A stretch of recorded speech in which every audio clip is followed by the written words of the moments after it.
ನಮಸ್ಕಾರ, news first ವಿಶೇಷ ಕಾರ್ಯಕ್ರಮಕ್ಕೆ ಸ್ವಾಗತ. ನಾನು ತೇಜಸ್ವಿನಿ.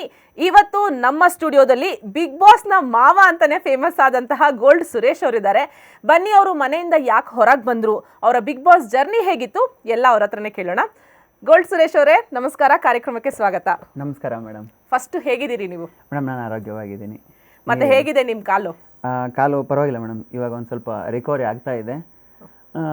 ಟ್ರೀಟ್ಮೆಂಟಲ್ಲಿ ಇದ್ದೀನಿ ಸದ್ಯಕ್ಕೆ. ಓಕೆ, ಯೂಶಲಿ ಇಲ್ಲಿಗೆ ಬಂದವರಿಗೆಲ್ಲ ನಾವೇನು ಕ್ವೆಶನ್ ಕೇಳ್ತೀವಿ ಅಂತಂದರೆ ಬಿಗ್ ಬಾಸ್ ಜರ್ನಿ ಹೇಗಿತ್ತು ಅಂತ ಕೇಳ್ತೀವಿ. ಬಟ್ ನಿಮಗೆ ಫಸ್ಟು ನಾನು ಕೇಳಬೇಕಾಗಿರೋ ಕ್ವೆಶನ್ನು, ಮನೆಯಿಂದ ಯಾಕೆ ಹೊರಗೆ ಬಂದ್ರಿ ಅಂತ, ಏನು ಎಕ್ಸಾಕ್ಟ್ ರೀಸನ್? ಯಾಕಂದರೆ ಹೊರಗಡೆ ಏನೇನೇನೋ ರೂಮರ್ಸ್ ಓಡಾಡ್ತಿದೆ, ನಿಮ್ಮ ತಂದೆಗೆ ಹುಷಾರಿಲ್ಲ, ನಿಮಗೆ ಹುಷಾರಿಲ್ಲ, ಮತ್ತು ಏನೇನೋ ಬೇರೆ ಬೇರೆ ರೀಸನ್ಸ್ ಎಲ್ಲ ಓಡಾಡ್ತಿದೆ. ದಯವಿಟ್ಟು ನೀವೇ ಕ್ಲಾರಿಫಿಕೇಶನ್ ಕೊಟ್ಬಿಡಿ ಅದಕ್ಕೆ. ಮೇಡಮ್, ಏನು ಅಂತಂದರೆ ನಾನು ಬಿಸ್ನೆಸ್ ಮ್ಯಾನ್ ಆ್ಯಕ್ಚುಲಿ. ನನಗೆ ಆದಂಥ ಸುಮಾರು ಬಿಸ್ನೆಸ್ಗಳಿದೆ. ಅದರಲ್ಲಿ ನನ್ನನ್ನೇ ನಂಬ್ಕೊಂಡಿರುವಂಥ ಸುಮಾರು ಫ್ಯಾಮಿಲಿಗಳು ಕೆಲಸ ಮಾಡ್ತಾಯಿದೆ ನನ್ನ ಜೊತೆಗೆ. ನಾನು ಹೋಗ್ಬೇಕಾದ್ರೆ ಹೊರಗೆ ನನಗಿತ್ತು, ನಾನು ಬಿಗ್ ಬಾಸ್ ಮನೆಗೆ ಹೋದರೆ ಬಿಸ್ನೆಸ್ನ ಯಾರು ನೋಡ್ಕೋತಾರೆ ಅನ್ನೋದೊಂದಿತ್ತು. ಆ ಟೈಮಲ್ಲಿ ನಾನು ಅದನ್ನು ನನ್ನ ಧರ್ಮಪತ್ನಿಗೆ ವಹಿಸ್ಬಿಟ್ಟು ಹೋಗಿದ್ದೆ ಪೂರ್ತಿಯಾಗಿ, ನೀನು ನೋಡ್ಕೊಳ್ಳಮ್ಮ ಅಂತ ಹೇಳ್ಬಿಟ್ಟು. ಯಾಕಂದರೆ ಇಷ್ಟು ವರ್ಷದಲ್ಲಿ ನಾನು ಅವಳಿಗೆ ಯಾವುದಕ್ಕೂ ಇನ್ವಾಲ್ವ್ ಮಾಡಿರಲಿಲ್ಲ ಬಿಸ್ನೆಸ್ಸಲ್ಲಿ. ಫಸ್ಟ್ ಟೈಮ್ ನಾನು ಬಿಸ್ನೆಸ್ಸಿಗೆ ಅವಳು ಇನ್ವಾಲ್ವ್ ಮಾಡಿದಾಗ ಅವಳಿಗೇನಾಗಿದೆ, ತುಂಬ ಫ್ರಸ್ಟ್ರೇಷನ್ಗೆ ಹೋಗ್ಬಿಟ್ಟಿದ್ದಾಳೆ. ಯಾಕಂದರೆ ಮ್ಯಾನೇಜ್ ಮಾಡೋಕ್ಕಾಗಿಲ್ಲ ಬಿಸ್ನೆಸ್ನ. ಯಾಕಂದರೆ ನಾನು ಖುದ್ದಾಗಿದ್ದು ಡಿಸಿಷನ್ಗಳನ್ನ ತೊಗೊಂಡು ಬೇರೆ, ಅವ್ರ ಡಿಸಿಷನ್ ತೊಗೊಳ್ಳೋದೇ ಬೇರೆ. ಯಾಕಂದರೆ ನಾನು ತೊಗೊಳ್ಳೋಂಥ ಖಡಕ್ ಡಿಸಿಷನ್ ಅವ್ರು ತೊಗೊಳಕ್ಕಾಗಲ್ಲ. ಆ ಥರದೊಂದು ಗೊಂದಲಕ್ಕೆ ಅವಳು ಬಿದ್ದಾಗ ತುಂಬ ಕುಗ್ಬಿಟ್ಲು ಅವಳು ಆ ಕ್ಷಣಕ್ಕೆ. ಆವಾಗ ನಾನು ಬರಬೇಕಾಯ್ತು. ಅದಕ್ಕೆ ನಾನು ಹೊರಗಡೆ ಬಂದಿದ್ದೀನಿ, ಅಷ್ಟೇ ರೀಸನ್ನು. ಅದು ಬಿಟ್ಟರೆ ಇನ್ನು ಬೇರೆ ಊಹಾಪೋಹಗಳಿಗೆ ಅದು ಎಲ್ಲ ನನ್ನ ಸ್ನೇಹಿತರುಗಳು, ನಿಮ್ಮ ತಂದೆಯವರೇ ಬಂದು ಕ್ಲಾರಿಫಿಕೇಶನ್ ಕೊಡಂಗಾಗ್ಬಿಡ್ತು, ನನಗೇನು ಆಗಿಲ್ಲ, ನಾನು ಆರಾಮಾಗಿದ್ದೀನಿ ಅಂತ. ಆ್ಯಸ್ ಅ ಫ್ಯಾಮಿಲಿ ಮೆಂಬರ್ ಅದೊಂಥರ ಹರ್ಟ್ ಆಗಿಬಿಡುತ್ತೆ. ಅಂದರೆ ಫ್ಯಾಮಿಲಿಯವ್ರಿಗೆ ಯಾರಿಗೋ ಏನೋ ಆಗಿದೆ ಅಂತ ಅಂದಾಗ ಏನೂ ಆಗ್ದಲೇ ಇದ್ರೂ ನಮ್ಗೊಂಥರ ಹರ್ಟ್ ಆಗಿಬಿಡುತ್ತೆ. ಸಿಚುವೇಶನ್ ಎಲ್ಲ ಹೇಗೆ ಹ್ಯಾಂಡಲ್ ಮಾಡಿದ್ರಿ ಅಂತ? ಮೇಡಮ್, ಅದು ನನಗೇನು ಯಾರನ್ನ ವಿರೋಧಿಗಂತ ಯಾರನ್ನೂ ಕರೆಯಲ್ಲ. ಅವರು ನನ್ನ ಸ್ನೇಹಿತರುಗಳೆಲ್ಲರೂ ಕೂಡ, ಎಲ್ರಿಗೂ ಒಳ್ಳೇದಾಗಲಿ. ಆ ಥರ ಒಂದು ಹೇಳಿದಾಗ ಒಬ್ಬ ಮನುಷ್ಯನಿಗೆ ಆ ಥರ ಸುಳ್ಳು ಸುದ್ದಿ ಹಬ್ಬಿಸ್ರೂ ಕೂಡ ಆಯುಷ್ ಜಾಸ್ತಿ ಆಗುತ್ತಂತೆ. ನಮ್ಮ ತಂದೆಗೆ ಆಯುಷ್ ಜಾಸ್ತಿ ಆಗಿದೆ ಅಂತ ನಾನು ಫೀಲ್ ಮಾಡ್ತೀನಿ. ಅಂದರೆ ನಿಮ್ಮ ಜೊತೆ ಇರೋರೇ ಈ ಥರ ರೂಮರ್ಸ್ ಎಲ್ಲ ಹಡ್ಸಿದ್ದು ಅಂತನಾ? ಹಾಂ ಮೇಡಮ್, ಇದ್ದಾರೆ, ಹಬ್ಸೋಂಥವ್ರು ಇದ್ದಾರೆ. ಓಕೆ, ಮಾಡಲಿ, ಯಾರು ಮಾಡಿದ್ರು ಅವ್ರು ಒಳ್ಳೇದಾಗಲಿ. ನಿಮ್ಮ ತಂದೆ ಜೊತೆ ಮಾತಾಡಿದ್ರಾ? ಮಾತಾಡಿದ್ದೀನಿ ಮೇಡಮ್. ಏನಂದ್ರು ನಿಮ್ಮ ತಂದೆ? ತಂದೆ ತುಂಬ ಖುಷಿಪಟ್ಟರು. ಅವ್ರಿಗೂ ನಾನು ಹೇಳಿದೆ, ಈ ಥರ ಆಗಿದೆ ಅಂತ ಹೇಳಿದಾಗ ಅವರು, ಆಯಿತು, ತೊಂದರೆ ಇಲ್ಲ ಬಿಡು, ಸಾಕು, ನೀನು ಗೆದ್ದು ಬಂದಿದೆಯಾ ಮಗನೇ, ಇನ್ನೇನು ಬೇಕಾಗಿಲ್ಲ ನಮ್ಗೆ, ಇದ್ರ ಮೇಲೆ ಇನ್ನೇನಿದೆ, ನೀನೇನು ಸೋತು ಬರಲಿಲ್ಲ, ಗೆದ್ದು ಕ್ಯಾಪ್ಟನ್ನಾಗಿ ಹೊರಗಡೆ ಬಂದಿದೆಯಾ, ತುಂಬ ಖುಷಿ ಇದೆ ಅಂತಲೇ ಅವರು ಫೀಲ್ ಮಾಡಿದ್ರು. ಟಚ್ವುಡ್, ನಿಮ್ಮ ತಂದೆಗೆ ಒಂದು ದೊಡ್ಡ ಕಾಂಪ್ಲಿಮೆಂಟ್ ಕೊಡಬೇಕು. ಆ ಏಜಲ್ಲೂ ಅಷ್ಟು ಚೆನ್ನಾಗಿ ಮಾತಾಡ್ತಾರೆ, ಇನ್ನೂ ಕೆಲಸ ಮಾಡ್ಕೊಂಡು ಓಡಾಡ್ತಾ ಇದ್ದಾರೆ. ಬಹುಶಃ ನೀವು ಬ್ಲೆಸ್ಡ್ ಅನ್ಸುತ್ತೆ. ಆ್ಯಕ್ಚುಲಿ ನಾನು ಅವ್ರ ಮಗನಾಗ ಹುಟ್ಟೋದಕ್ಕೆ ನಾನು ಪುಣ್ಯ ಮಾಡಿದ್ದೀನಿ ಮೇಡಮ್. ಆ್ಯಕ್ಚುಲಿ ಹೇಳ್ಬೇಕಂದ್ರೆ ನಮ್ಮ ತಂದೆ ಯಾವತ್ತೂ ಕೂಡ ಕುಗ್ಗಿದವರಲ್ಲ. ನಮ್ಮ ತಂದೆ ತುಂಬ ಕಷ್ಟನ ನೋಡ್ಕೊಂಡು ಬಂದಿದ್ದಾರೆ. ಅವ್ರ ಕಷ್ಟ ನೋಡ್ಕೊಂಡು ಬಂದದ್ದೇ ಅವ್ರ ಪ್ರೇರಣೆಯಿಂದನೇ ನಾವು ಏನೋ ಒಂದು ಸಾಧನೆ ಮಾಡಬೇಕು ಅಂತ ಬೆಂಗಳೂರಿಗೆ ಬಂದವ್ ನಾನು. ಆ್ಯಕ್ಚುಲಿ ಮನೆಯ ಮೊದಲ ಪಾಠಶಾಲೆ ಅಂತಾರೆ, ಆ ಥರ ನಮ್ಮ ಮನೆಯಲ್ಲೇ ಮೊದಲು ಯಾವುದಕ್ಕೂ ಕುಗ್ಗಬಾರ್ದು ಅನ್ನೋದನ್ನ ಹೇಳ್ಕೊಟ್ಟಿದ್ದು. ಮತ್ತು ಊರು ಬಿಟ್ಟು ಊರಿಗೆ ಹೋಗ್ತೀನಿ, ಏನೋ ಮಾಡ್ತೀನಿ ಅಂದಾಗ ಮನೇಲಿ ಒಂದು ತುಂಬ ಅಳಕಿರ್ತದೆ, ಏನೋ ಒಂದು ಹೋಗಿ ಮಾಡ್ಕೊತಾನೆ, ಏನೋ ಒಂದು ಮಾಡಿಬಿಡ್ತಾನೆ, ಏನೋ ಒಂದು ತಪ್ಪು ದಾರಿ ಹಿಡಿತಾನೆ ಅನ್ನೋದು ಭಾಳ ಇತ್ತು. ಅದಕ್ಕೆ ನನಗೆ ಹೋಗಕ್ಕೆ ಬಿಡ್ತಾ ಇರಲಿಲ್ಲ. ಅವತ್ತು ನಾನು ಗಟ್ಟಿ ನಿರ್ಧಾರ ಮಾಡಿ ಮನೆ ಬಿಟ್ಟು ಒಂದು ಹೊರಗಡೆ ಬಂದಾಗ ನನ್ನನ್ನು ಬೆಂಗಳೂರು ಕೈ ಬೀಸಿ ಕರಿತಾ ಇತ್ತು, ಮನೆ ಹೋಗುವಂತ ಇತ್ತು. ಆ ಥರ ಆಗಿತ್ತು ನನ್ನ ಪರಿಸ್ಥಿತಿ. ಬೆಂಗಳೂರು ತುಂಬ ಚೆನ್ನಾಗಿ ನಾನು ಸ್ವಾಗತ ಮಾಡ್ಕೊತು. ಅವತ್ತು ಬೆಂಗಳೂರು ನನ್ನ ಸ್ವಾಗತ ಮಾಡ್ಕೊಂಡು ಇವತ್ತು ನಾನು ಇಲ್ಲಿ ಕರ್ಕೊಂಡ್ಬಂದು ನಿಲ್ಸಿದೆ. ನಾನು ಅದಕ್ಕೆ ಹೇಳಕ್ಕೆ ಮಾತುಗಳೇ ಬರಲ್ಲ ಮೇಡಮ್. ಓಕೆ, ಈಗ ಎಲ್ಲ ಪ್ರಾಬ್ಲಮ್ ಎಲ್ಲ ಸಾರ್ಟ್ ಔಟ್ ಆಯ್ತಾ? ಯಾಕಂದರೆ ನೀವು ಮನೆಯಿಂದ ಬಂದು ಒಂದು 3-4 ದಿನ ಆಗಿದೆ, ಎಲ್ಲ ಸಾರ್ಟ್ ಔಟ್ ಮಾಡ್ಕೊಂಡ್ರಾ? ಮೇಡಮ್, ಬಂದು 2 ದಿನಕ್ಕೆ ಅದೆಲ್ಲ ಪ್ರಾಬ್ಲಮ್ನು ಸಾಲ್ವ್ ಮಾಡಿದೆ ನಾನು. ಯಾಕಂದರೆ ಅವರು ಸ್ವಲ್ಪ ನಿರ್ಧಾರಗಳನ್ನು ತಗೊಳ್ಳೋದ್ರಲ್ಲಿ ಎಡವಿದ್ರು, ಅದಕ್ಕೆ ಗೊಂದಲದಲ್ಲಿದ್ರಲ್ಲ, ಅದನ್ನೆಲ್ಲವನ್ನು ಬಂದ ತಕ್ಷಣ ನಿರ್ಧಾರಗಳೆಲ್ಲವೂ ತೊಗೊಂಡು ಎಲ್ಲವೂ ಸಾಲ್ವ್ ಆಗಿದೆ. ಇವಾಗ ಎಲ್ಲರೂ ಅಂಡರ್ ಕಂಟ್ರೋಲ್. ಒಂದು 6-7 ಪ್ರಾಜೆಕ್ಟ್ ಆನ್ಗೋಯಿಂಗ್ ನಡೀತಾ ಇದೆ. ಇವಾಗ ಎಲ್ಲ ಪ್ರಾಜೆಕ್ಟು ತುಂಬ ಚೆನ್ನಾಗಿ ನಡೀತಾ ಇದೆ. ಎಲ್ಲ ಎಂಪ್ಲಾಯ್ಗಳು ಇವಾಗ ಏನಿದ್ದಾರೆ ನೋಡ್ಕೋಬೇಕು, ಆ ಥರ ಎಲ್ಲ ನೋಡ್ಕೋತಾ ಇದ್ದಾರೆ. ಎಲ್ರಿಗೂ ನಾನಿದ್ದಾಗ ಇರೋವಂಥ ಧೈರ್ಯ ನಾನು ಇಲ್ಲದೇ ಇರೋ ಟೈಮಲ್ಲಿ ಇರಲ್ಲ ಯಾವುದು ಕೂಡ. ಮನೆಗೆ ಹಿರಿಯ ಹೇಗೆ ಮುಖ್ಯನೋ ಆ ಥರ ನನ್ನ ಕಂಪ್ನಿಗೆ ನಾನೇ ಇರಬೇಕಾಗತ್ತೆ. ಯಾಕಂದರೆ ನಮ್ಮ ಹುಡುಗರು ಹೇಳ್ತಾ ಇದ್ದು ಒಂದೇ, ಸರ್ ನೀವಿದ್ದು ಡಿಸಿಷನ್ ತೊಗೊಳೋದು ನಮಗೆ ಧೈರ್ಯ ಕೊಡ್ತದೆ, ನೀವೇನಾದರೂ ಹೇಳಿದ್ರು ನಾವು ಅದನ್ನು ಮಾಡೋಕ್ಕೆ ನಮಗೆ ಹಿಂದೆ ಮುಂದೆ ಜರಿಯಲ್ಲ. ನಾವು ನೀವಿಲ್ಲ ಅಂದಾಗ ನಮಗೆ ತುಂಬ ಕೊರಗಿರುತ್ತೆ ಸರ್ ಅನ್ನೋದು ಎಲ್ಲರೂ ಕೂಡ ವ್ಯಕ್ತಪಡಿಸಿದ್ರು. ಈಗ ನಾನು ಬಂದಿದ್ದೀನಿ, ಅದೆಲ್ಲವನ್ನು ಸಾಲ್ವ್ ಮಾಡಿದ್ದೀನಿ. ಓಕೆ, ಮತ್ತೆ ಬಿಗ್ ಬಾಸ್ ಕರೆದ್ರೆ ಹೋಗ್ತೀರಾ? ಮೇಡಮ್, ಬಿಗ್ ಬಾಸ್ ಅವ್ರು ಏನಾದ್ರು ಕರೆದು ನೀವು ಬರಲೇಬೇಕು, ಜನ ನಿಮ್ಮನ್ನು ಇಷ್ಟಪಡ್ತಾರೆ ಅಂತ ಹೇಳಿದ್ರೆ ಹೋಗ್ತೀನಿ ಮೇಡಮ್. ಓ ಸೂಪರ್. ಓಕೆ, ಸುರೇಶ್ ಅವ್ರಿಗೆ ಎಕ್ಸಾಕ್ಟ್ ಏನಾಗಿತ್ತು ಕಾಲಿಗೆ ಅಂತ? ಯಾಕಂದರೆ ಒಂದು ಲಾಸ್ಟ್ 3-4 ವೀಕ್ಸಿಂದ ನೀವು ಅಂದರೆ ತುಂಬ ವೀಕ್ ಆದಂಗೆ ಕಾಣಿಸ್ತಾ ಇದ್ರಿ, ಮತ್ತು ಯಾವಾಗಲೂ ಕೈಯಲ್ಲಿ ಡ್ರಿಪ್ಸ್ ಹಾಕ್ಸ್ಕೊಂಡು ಬಂದಿದ್ದು ಇರ್ತಾ ಇತ್ತು, ತುಂಬ ಒಂಥರ ಡಲ್ ಆಗಿಬಿಟ್ಟಿದ್ರಿ. ಎಕ್ಸಾಕ್ಟಾಗಿ ಏನಾಗಿತ್ತು ಕಾಲಿಗೆ ಅಂತ? ಮೇಡಮ್ ಕಾಲಿಗೆ ಆ್ಯಕ್ಚುಲಿ ಮಂಜು ಮತ್ತು ತ್ರಿವಿಕ್ರಮು ನನ್ನ ಕಾಲ ಮೇಲೆ ಬೀಳ್ತಾರೆ, ಡ್ರಮ್ ಟಾಸ್ಕಲ್ಲಿ ಬೀಳ್ತಾರೆ. ಬಿದ್ದಾಗ ಅದು ಫ್ರ್ಯಾಕ್ಚರ್ ಆಗುತ್ತೆ. ಆದಾಗ ಸುಮಾರು ದಿನ ನನಗೆ ಡಾಕ್ಟರ್ ಹೇಳ್ತಾರೆ, ನೀವು ಒಂದು 3 ವೀಕ್ಸ್ ರೆಸ್ಟ್ ತೊಗೊಳ್ಬೇಕು ಅಂತ ಹೇಳ್ತಾರೆ. ಆ್ಯಕ್ಚುಲಿ ನಾನು ಒಳಗಡೆ ಮೇನ್ ಮೂಳೆ ಒಂದು ಡಿಸ್ಲೊಕೇಟ್ ಆಗಿ ಅದ್ರ ಮೇಲ್ಗಡೆ ಒಂದು ಮೂಳೆ ಒಂದು ವೀಕ್ ಆಗಿದೆ ಅಂತ ಹೇಳಿದರು ಡಾಕ್ಟ್ರು. ಆ ಒಂದು ರೀಸನ್ಗೋಸ್ಕರ ನನಗೆ ಡ್ರಮ್ ಟಾಸ್ಕಲ್ಲಿ ಆ ಥರ ಏಟ್ ಆಗಿರೋದ್ರಿಂದ ನಾನು ಸ್ವಲ್ಪ ಅಲ್ಲಿ ಕಮ್ಮಿ ಆಯಿತು ಪರ್ಫಾರ್ಮೆನ್ಸು.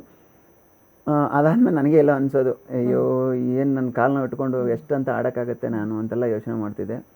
ಬಟ್ ಆದರೂ ಕೂಡ ಬಿಗ್ ಬಾಸ್ ಅವರು ಒಳ್ಳೆ ಇರೋಂಥ ಕಂಟೆಸ್ಟೆಂಟು, ನನ್ನೆಲ್ಲ ಸ್ನೇಹಿತರುಗಳು ನನಗೆ ಸಾಥ್ ಕೊಡ್ತಾಯಿದ್ರು, ಸಪೋರ್ಟ್ ಹಾಗೆ ಮಾಡ್ತಾಯಿದ್ರು. ಆ ಬಿಗ್ ಬಾಸ್ ಮನೇಲಿ ಪ್ರತಿ ಕ್ಷಣಕ್ಕೂ ಒಪಿನಿಯನ್ ಚೇಂಜ್ ಆಗ್ತಾಯಿತ್ತು.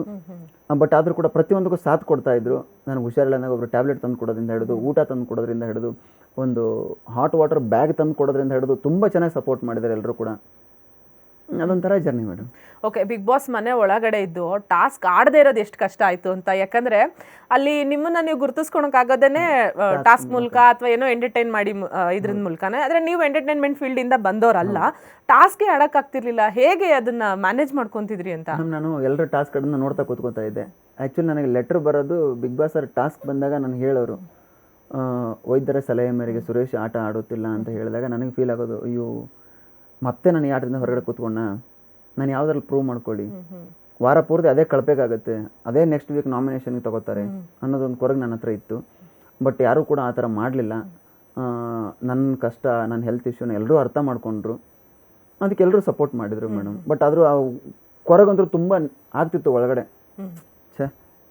ನಾನು ಆಟ ಆಡಬೇಕಾಗಿತ್ತು, ಯಾಕೆ ಆಟ ಆಡಲಿಲ್ಲ, ಈ ಟಾಸ್ಕ್ನ ನಾನು ಗೆಲ್ತಿದ್ದೆ, ನನಗೆ ಯಾಕೆ ಅವಕಾಶ ಸಿಗಲಿಲ್ಲ ಅಂತ ಭಾಳ ಫೀಲ್ ಮಾಡ್ತಿದ್ದೆ ನಾನು. ಓಕೆ, ಸಾಕಷ್ಟು ಬಾರಿ ನೀವು ಹರ್ಟ್ ಆಗಿದ್ದು ಇದೇ ವಿಚಾರಕ್ಕೆ. ಅಂದರೆ ಅವನೇನು ಹೋಗ್ಬಿಟ್ಟು ಅಲ್ಲಿ ಕನ್ಫೆಷನ್ ರೂಮಲ್ಲಿ ಡ್ರಿಪ್ಸ್ ಹಾಕ್ಸ್ಕೊಂಬರ್ತಾನೆ, ಚೆಕ್ ಮಾಡಿಸ್ಕೊಂಬರ್ತಾನೆ, ಹೋಗೋ ಕನ್ಫೆಷನ್ ರೂಮ್ಗೆ, ಈ ಥರ ಮಾತೆಲ್ಲ ತುಂಬ ಕೇಳಿಬರ್ತಿತ್ತು. ಪಾಪ ಒಂದು 2-3 ಸತಿ ಹತ್ಬಿಟ್ಟಿದ್ರಿ ನೀವು, ತುಂಬ ಇಮೋಷ್ನಲ್ ಆಗಿಬಿಟ್ಟಿದ್ರಿ. ಆ ಸಿಚುವೇಶನ್ ಎಲ್ಲ ಯಾವ ಥರ ಹ್ಯಾಂಡಲ್ ಮಾಡ್ತಾಯಿದ್ರಿ ಮೇಡಮ್? ಏನಾಗಿತ್ತು ಅಂದರೆ ಅಲ್ಲಿ ರಜತ್ ಮತ್ತು ಮಂಜು ಅವರಿಗೆ ಅದು ಆ ಥರ ಕಾಣಿಸೋದು. ಆ್ಯಕ್ಚುಲಿ ನಾನು ಅವ್ರಿಗೂ ಅದನ್ನು ಹೇಳಿದೆ, ನಿಮಗೆ ಹುಷಾರಿಲ್ಲ ಅಂದಾಗ ನೀವು ಹೋಗ್ಬೇಡ್ರಪ್ಪ, ನೀವು ಒಳಗಡೆ ಹೋಗಬೇಡಿ, ನೀವು ಡಾಕ್ಟ್ರನ್ನ ಭೇಟಿನೇ ಮಾಡಬೇಡಿ, ಆವಾಗ ನಿಮ್ಗೆ ಏನಾಗುತ್ತೆ ಗೊತ್ತಾಗುತ್ತೆ ಆರೋಗ್ಯದಲ್ಲಿ ಬದಲಾವಣೆ ಅಂತ ಹೇಳಿದೆ ನಾನು. ಆ್ಯಕ್ಚುಲಿ ಅದು ಏನು ಅನ್ಸೋದು ಅಂದರೆ, ಯಾವುದೋ ವ್ಯಕ್ತಿ ಬೇಕು ಅಂತ ಹೋಗ್ತಾನೆ ಅಂದರೆ ಒಂದು ಬೇರೆ, ಎಲ್ರಿಗೂ ಆ ಸಮಸ್ಯೆ ಪ್ರಾಬ್ಲಮ್ ಏನು ಅಂತ ಗೊತ್ತಿದ್ದು ಅದನ್ನು ಮಾತಾಡ್ತಾ ಇದ್ರಲ್ಲ, ಅದು ನನಗೆ ಒಂದು ಸ್ವಲ್ಪ ಟ್ರಿಗರ್ ಆಗೋದು. ಟ್ರಿಗರ್ ಆದರೂ ಕೂಡ ನಾನು ತುಂಬ ಕಾಮಾಗಿ ಹ್ಯಾಂಡಲ್ ಮಾಡ್ತಾ ಇದ್ದೆ ಅದನ್ನು. ನಾನು ಯಾವುದನ್ನು ಹೌದು, ಗೊತ್ತಾಗ್ತಿತ್ತು. ಸ್ಟಾರ್ಟಿಂಗ್ ಇದ್ದಿದ್ದು ಗೋಲ್ಡ್ ಸುರೇಶ್ ಅವರಿಗೂ ಬರ್ತಾ ಗೋಲ್ಡ್ ಸುರೇಶ್ಗೂ ಎಷ್ಟು ಡಿಫ್ರೆನ್ಸ್ ಆಗಿತ್ತು ಅಂದರೆ, ನಿಮ್ಮೆಲ್ಲ ಪೇಷನ್ಸ್ ತುಂಬಾ ಡೆವಲಪ್ ಆಗಿಬಿಟ್ಟಿತ್ತು ಮೇಡಮ್. ಆ ಮನೇಲಿ ಕಲ್ತದ್ದು ಪೇಷನ್ಸ್ ಮೇಡಮ್. ನನಗೆ ಎಲ್ಲರೂ ಹೇಳೋರು, 2 ವಾರ 3 ವಾರ ನಿನಗಿರೋ ಪೇಷನ್ಸ್ಗೆ ಹೊರಗಡೆ ಬರ್ತೀಯ ಅಂತ ಹೇಳೋರು. ಯಾವಾಗ ನಾನು ಪೇಷನ್ಸ್ನ ಕಲಿತಾ, ಯಾಕಂದರೆ ಹೊರಗಡೆ ಕಲ್ತದ್ದು ಅಷ್ಟು ಪಾಠ ಆದರೆ ಮನೆ ಒಳಗಡೆ ಸ್ವಲ್ಪ ಪಾಠಗಳನ್ನ ಕಲಿತು ಬಂದಿದ್ದೀನಿ.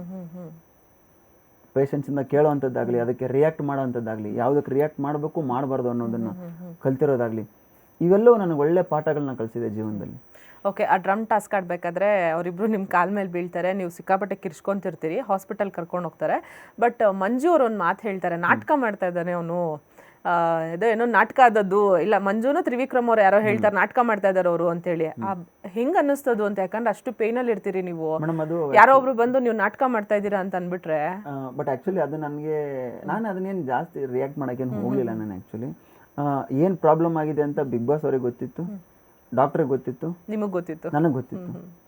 ಅದನ್ನು ನಾನು ಯಾರ ಹತ್ರ ನಾನು ಅದನ್ನು ಪ್ರೂವ್ ಮಾಡೋ ಅವಶ್ಯಕತೆ ಇರಲಿಲ್ಲ. ಯಾಕಂದ್ರೆ ನಾನು ಅಲ್ಲಿರೋ ಒಳಗಡೆ ಕಂಟೆಸ್ಟೆಂಟ್ನ ನಾನು ಪ್ರೂವ್ ಮಾಡೋಕ್ಕೆ ನಾನು ಹೋಗಿರಲಿಲ್ಲ. ಜನಗಳಿಗೆ ನಾನು ಪ್ರೂವ್ ಮಾಡಬೇಕಾಗಿತ್ತು. ನಾನು ಏನು ಪ್ರಾಬ್ಲಮ್ ಆಗಿತ್ತು ಅನ್ನೋದನ್ನು ಬಿಗ್ ಬಾಸ್ ಅವರಿಗೆ ಗೊತ್ತಿರೋ ಕಾರಣದಿಂದ ಅದನ್ನೇ ನಾನು ಅಷ್ಟು ಸೀರಿಯಸ್ ಆಗಿ ತೊಗೊತಾ ಇರಲಿಲ್ಲ. ಬಟ್ ಆದರೂ ನಾನು ಒಂದು ದಿವಸ ಆ ಮಾತು ಬಂದಾಗ ನಾನು ಅವ್ರಿಗೆ ಹೇಳಿದೆ, ನೋಡಪ್ಪ, ನನ್ನ ಜೀವನದ ಕೊನೆ ಉಸಿರಿರೋವರೆಗೂ ಕೂಡ ಇದನ್ನು ಮಾತ್ರ ನೀವು ನನಗೆ ಕೊಟ್ಟಿರೋ ದೊಡ್ಡ ಉಡುಗೊರೆ ಅಂತ ಹೇಳಿಬಿಟ್ಟೆ ಬಂದಿದ್ದೆ ನಾನು. ಆ್ಯಕ್ಚುಲಿ ಹಾಗೆ ಆಯ್ತು. ಆ್ಯಕ್ಚುಲಿ ಅದು ಅವ್ರಿಗೇನು ಅನ್ಸೋದು, ನಾವು ಕಾಲ ಮೇಲೆ ಬಿದ್ದೇ ಇಲ್ಲ, ನೀನು ಬಿದ್ದಿದ್ಯಾ ಅಂತ ಹೇಳೋರು. ಆ್ಯಕ್ಚುಲಿ ರಿಯಲ್ ಆಗಿ ಆ ಎಪಿಸೋಡ್ನ ಅವ್ರು ಹೊರಗಡೆ ಬಂದ ಮೇಲೆ ನೋಡಿದಾಗ ಅವ್ರಿಗೆ ಗೊತ್ತಾಗುತ್ತೆ ನಾವು ಬಿದ್ದಿದ್ದೀವೋ ಬಿದ್ದಿಲ್ವೋ ಅಂತ ಹೇಳ್ಬಿಟ್ಟು. ನಾವು ಅದಕ್ಕೆ ಅವ್ರಿಗೂ ಕೂಡ ನಾನು ಯಾವುದೋ ಒಪ್ಪಿಸ್ಬೇಕು, ಅವ್ರಿಗೂ ನಾನು ಪ್ರೂವ್ ಮಾಡಬೇಕು ಅಂದರೆ ಅದ್ರದ್ದು ಯಾವುದೋ ಕ್ಲಾರಿಟಿ ಅವ್ರಿಗೂ ಇಲ್ಲ. ಯಾಕಂದ್ರೆ ನಮಗೆ ಅಲ್ಲಿಂದ ನಾವು ಎಪಿಸೋಡ್ ತೋರಿಸಿ ಅಂತ ಹೇಳಿದ್ರೆ ತೋರಿಸಲ್ಲ ಬಿಗ್ ಬಾಸ್ ಅವರು, ಇನ್ನೊಂದು ಮಾಡಿ ಅಂದರೆ ಮಾಡಲ್ಲ ಬಿಗ್ ಬಾಸ್ ಅವರು. ಅದಕ್ಕೆ ನಾನು ಅದನ್ನ ಅಷ್ಟಕ್ಕೆ ಬಿಟ್ಟೆ, ಜಾಸ್ತಿ ಏನಾದ್ರ ಬಗ್ಗೆ ರಿಯಾಕ್ಟ್ ಮಾಡಕ್ ಹೋಗಲ್ಲ. ಮನೆಯವರೆಲ್ಲ ಒಂಥರ ಮಲ್ಕೊಂಡ್ಬಿಟ್ಟಿದ್ರು, ಈ ರಜತ್ ಬಂದು ಎಲ್ರೂ ಎಬ್ಬರಿಸ್ಬಿಟ್ರಾ ಅಂತ.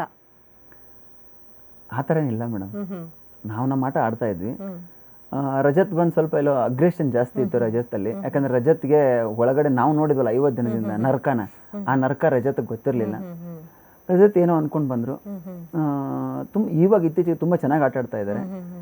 ಮತ್ತು ಈ ಒಂದು 2-3 ದಿನದ ಎಪಿಸೋಡ್ ನೋಡಿದ್ರೆ ತುಂಬ ಚೇಂಜಸ್ಗಳಾಗ್ತಾ ಇದೆ. ನೋಡಿದ್ರೆ 2-3 ದಿನದ ಎಪಿಸೋಡ್ ನೀವು? ತುಂಬ ಕಮ್ಮಿ ನೋಡಿದ್ದೀನಿ, ಜಾಸ್ತಿ ನೋಡೋಕೆ ಟೈಮ್ ಸಿಕ್ಕಿಲ್ಲ. ತುಂಬ ಕಮ್ಮಿ ನೋಡಿದ್ದೀನಿ. ತುಂಬ ಚೆನ್ನಾಗಿ ಹೋಗ್ತಾ ಇದೆ ಆಟ. ಆಕ್ಚುಲಿ ಸಿಕ್ಕಾಪಟ್ಟೆ ಗಲಾಟೆ ಆಗ್ಬಿಟ್ಟಿದೆ 2 ದಿನ. ನೋಡಿದ್ರೆ ಅದನ್ನ, ಅಂದ್ರೆ ರಜತ್ ಅವರಂತೂ ಫುಲ್ಲು ಫೈರ್ ಆಗ್ಬಿಟ್ಟಿದ್ದಾರೆ ಮೇಡಮ್. ಆಕ್ಚುಲಿ ರಜತ್ ಮನಸ್ಸಿನ ತುಂಬ ಒಳ್ಳೆ ಮನುಷ್ಯ. ಆಟ ಅಂತ ಬಂದಾಗ ಆಟದ ಥರ ಆಟ ಆಡ್ತಾರೆ, ಆಡಲ್ಲ ಅಂತಲ್ಲ. ಬಟ್ ಎಲ್ಲೋ ಒಂದು ಸ್ವಲ್ಪ ಫ್ರಸ್ಟ್ರೇಷನ್ ಬಂದಾಗ ಅದನ್ನ ಸಡನ್ ಆಗಿ ಹಿಂದೆ ಮುಂದೆ ನೋಡಿದ್ರೆ ಅಲ್ಲೇ ರಿಯಾಕ್ಟ್ ಮಾಡ್ಬಿಡ್ತಾರೆ. ಆಮೇಲೆ ರಜತ್ ಅವ್ರು ಮಾತಾಡೋಂಥ ಸ್ವಲ್ಪ ಮಾತುಗಳು ಬೇರೆಯವ್ರಿಗೆ ಟ್ರಿಗರ್ ಆಗ್ತವೆ. ಅದೊಂದು ರಜತ್ ಕಂಟ್ರೋಲ್. ಅದು ನಿಮ್ಮ ವಿಚಾರದಲ್ಲಿ ಕೂಡ ಆಗಿತ್ತು. ಅಂದ್ರೆ ಇದು ಬಾಲ್ ಟಾಸ್ಕ್ ಆಡ್ಬೇಕಾದ್ರೆ ಅವ್ರೇನೋ ನಿಮ್ಗೆ ಒಂದ್ ಪದ ಬಳಸಿದ್ರು ಅಂತ ಹೇಳಿ ತುಂಬಾ ಹರ್ಟ್ ಆಗ್ಬಿಡ್ತೀರಿ, ಮನೆಯಿಂದ ಹೊರಗೆ ಹೋಗಕ್ಕೆ ರೆಡಿ ಆಗ್ಬಿಡ್ತೀರಿ ನೀವು. ಆಕ್ಚುಲಿ ನನ್ಗೆ ಆ ಕ್ಷಣಕ್ಕೆ ಹಂಗೆ ಆಗಿದ್ದು ಉಂಟು ಮೇಡಮ್. ಆಕ್ಚುಲಿ ಅದನ್ನ ಒಂದ್ಸಲ ಹೇಳಿದ್ರೆ ಅವರು ನಾನು ಬಿಡು ಅಂತ ಅನ್ಬೋದಾಗಿತ್ತು. ಪದೇ ಪದೇ ಪದೇ ಪದೇ ಪದೇ ಅದೇ ವರ್ಡ್ನ ಬೇರೆ ಬೇರೆ ರೀತಿಯಲ್ಲಿ ಬೇರೆ ಬೇರೆ ಮಾತುಗಳನ್ನ ಹೇಳಕ್ ಸ್ಟಾರ್ಟ್ ಮಾಡಿದಾಗ ನನಗೆ ಅದು ತುಂಬ ಟ್ರಿಗರ್ ಆಗ್ಬಿಡ್ತು. ನಾನು ಹೇಳಿದೆ ಬೇಡ ಬಿಗ್ ಬಾಸ್, ನಾನು ಈ ಥರದ ಕಂಟ್ರಿ ಆಟ ಆಡೋಕೆ ಇಷ್ಟ, ನಾನು ಹೋಗ್ತೀನಿ ಅಂತ ಹೇಳಿದ್ದು ಅಂತ. ಅಲ್ಲ, ರಜತ್ ಅವ್ರು ಬೇರೆ ಎಲ್ರಿಗೂ ತಾಯ್ತ ಕಟ್ಟಿಸ್ಕೊಬೇಕು ಅಂತ ಒಂದು ಸ್ಟೇಟ್ಮೆಂಟ್ ಕೊಟ್ಬಿಟ್ಟಿದ್ದಾರೆ. ಎಲ್ರು ಪದೇ ಪದೇ ಅದನ್ನೇ ಹೇಳ್ತಾ ಇದ್ದಾರೆ ಅವರಿಗೆ. ಇಲ್ಲ ಮೇಡಮ್, ಆ್ಯಕ್ಚುಲಿ ಈ ವಾರ ನಾನು ಒಳಗಡೆ ಇದ್ದಿದ್ರೆ ಯಾರು ತಾಯ್ತ ಕಟ್ಸ್ಕೊತಾ ಇದ್ರು ಅಂತ ಗೊತ್ತಾಗ್ತಾ ಇದೆ. ಅಂದ್ರೆ ಫುಲ್ ರೆಡಿ ಆಗಿದ್ರ ನೀವು? ಹಾಂ, ರೆಡಿ ಇದ್ದೆ ಮೇಡಮ್. ನಾನು ರೆಡಿಯಾಗಿ ಆಟ ಆಡ್ತಿದ್ದೆ, ಎಷ್ಟೆಲ್ಲ ಆದರೂ ಕೂಡ ರೆಡಿಯಾಗಿ ಆಟ ಆಡ್ತಿದ್ದೆ. ಬಟ್ ರಜತ್ ಅವ್ರಿಗೆ ನಾನು ಹೇಳೋದು ಒಂದೇ ಮಾತು, ಆ ಥರ ಮಾತುಗಳೆಲ್ಲ ಆ ಆಟದಲ್ಲಿ ಬೇಡ ಅಂತ ನನಗೆ ಅನಿಸಿದ್ದು ಉಂಟು. ಯಾಕಂದರೆ ನಾವೆಲ್ಲರೂ ಆಟ ಆಡೋಕೆ ಹೋಗಿದ್ವಿ, ಎಲ್ಲರೂ ಗೆಲ್ಲಕ್ಕೆ ಹೋಗಿರೋದಲ್ಲಿ ಯಾರ ಕಡೆ ಬಂದಾಗ ಯಾರೋ ತಾಯ್ತ ಕಟ್ಸ್ಬಿಟ್ಟು ಯಾರೋ ಆಟ ಆಡ್ತಾರೆ ಅನ್ನೋದು ಆ ಮಾತುಗಳೆಲ್ಲ ಬೇಡ. ಬಟ್ ನಿಮ್ಗೆ ಅನ್ಸಲ್ವಾ, ಮೊನ್ನೆ ಎಪಿಸೋಡ್ ಅಲ್ಲಿ ತ್ರಿವಿಕ್ರಮ್ ಅವರು ರಜತ್ನ ನಾಮಿನೇಟ್ ಮಾಡ್ತಾರೆ, ಅಂದ್ರೆ ಟೀಮ್ ಡಿಸಿಷನ್ ಇರುತ್ತದು. ಇವರು ಎಲ್ರು ಪ್ರವೋಕ್ ಮಾಡ್ತಾರೆ, ಸಿಂಗಲ್ ಆಗಿ ಆಟ ಆಡ್ಬೇಕು, ಸಿಂಗಲ್ ಆಗಿ ಆಟ ಆಡ್ಬೇಕು ನೀವು ಅಂತ. ಅಂದ್ರೆ ನಿಮಗೆ ಅದು ಕರೆಕ್ಟ್ ಅನ್ಸಲ್ವಾ? ಮನೆಗೆ ಹೋಗಿರೋದೇ ಸಿಂಗಲ್ ಆಗಿ ಆಟ ಆಡ್ಬೇಕು, ರಜತ್ ಅದನ್ನೇ ಹೇಳ್ತಾ ಇದಾರೆ ಅಂತೇಳಿ ಅದೇ ರೀಸನ್ ಕೊಟ್ಟು ನಾಮಿನೇಟ್ ಮಾಡೋದು ಸರಿನಾ ಹಾಗಿದ್ರೆ? ಮೇಡಮ್, ಅದಕ್ಕೆ ಸುದೀಪ್ ಸರ್ ವಾರ ಪೂರ್ತಿ ಬಂದಾಗ ಹೇಳ್ತಾ ಇದ್ರು, ಕಳಪೆ ರೀಸನ್ ಕೊಡ್ತೀರಾ ಅಂತ ಹೇಳ್ಬಿಟ್ಟು. ಹೇಗಾಗುತ್ತೆ ಅಂದ್ರೆ ಒಂದು 2 ನಿಮಿಷದ ಹಿಂದೆ ನಡೆದಿರೋಂಥ ಕಾನ್ವರ್ಸೇಷನ್ ತೊಗೊಂಡು ನಿಮ್ಗೆ ಕಳಪೆ ಕೊಡ್ತಾರೆ. 2 ನಿಮಿಷ ಹಿಂದೆ ನಡೆದಿರೋಂಥ ಕಾನ್ವರ್ಸೇಷನ್ ತೊಗೊಂಡು ನಿಮಗೆ ನಾಮಿನೇಟ್ ಮಾಡ್ತಾರೆ. ಇದೇ ಆ ಮನೆಯಲ್ಲಿ ನಡೆಯೋದು, ಬೇರೆ ಇನ್ನೇನಿಲ್ಲ. ಮತ್ತೆ ಅಲ್ಲಿ ವ್ಯಕ್ತಿತ್ವಗಳ ಆಟ ಅದು. ಆ್ಯಕ್ಚುಲಿ ನಿಮ್ಮ ಮೈಂಡಲ್ಲಿ ಏನು ಥಾಟ್ಸ್ ಓಡ್ತಾ ಇರುತ್ತೆ ನಮಗೆ ಗೊತ್ತಿಲ್ಲ, ನಮ್ಮ ಮೈಂಡಲ್ಲಿ ಏನು ಥಾಟ್ಸ್ ಓಡ್ತಾ ಇರುತ್ತೆ ನಿಮಗೆ ಗೊತ್ತಿರಲ್ಲ.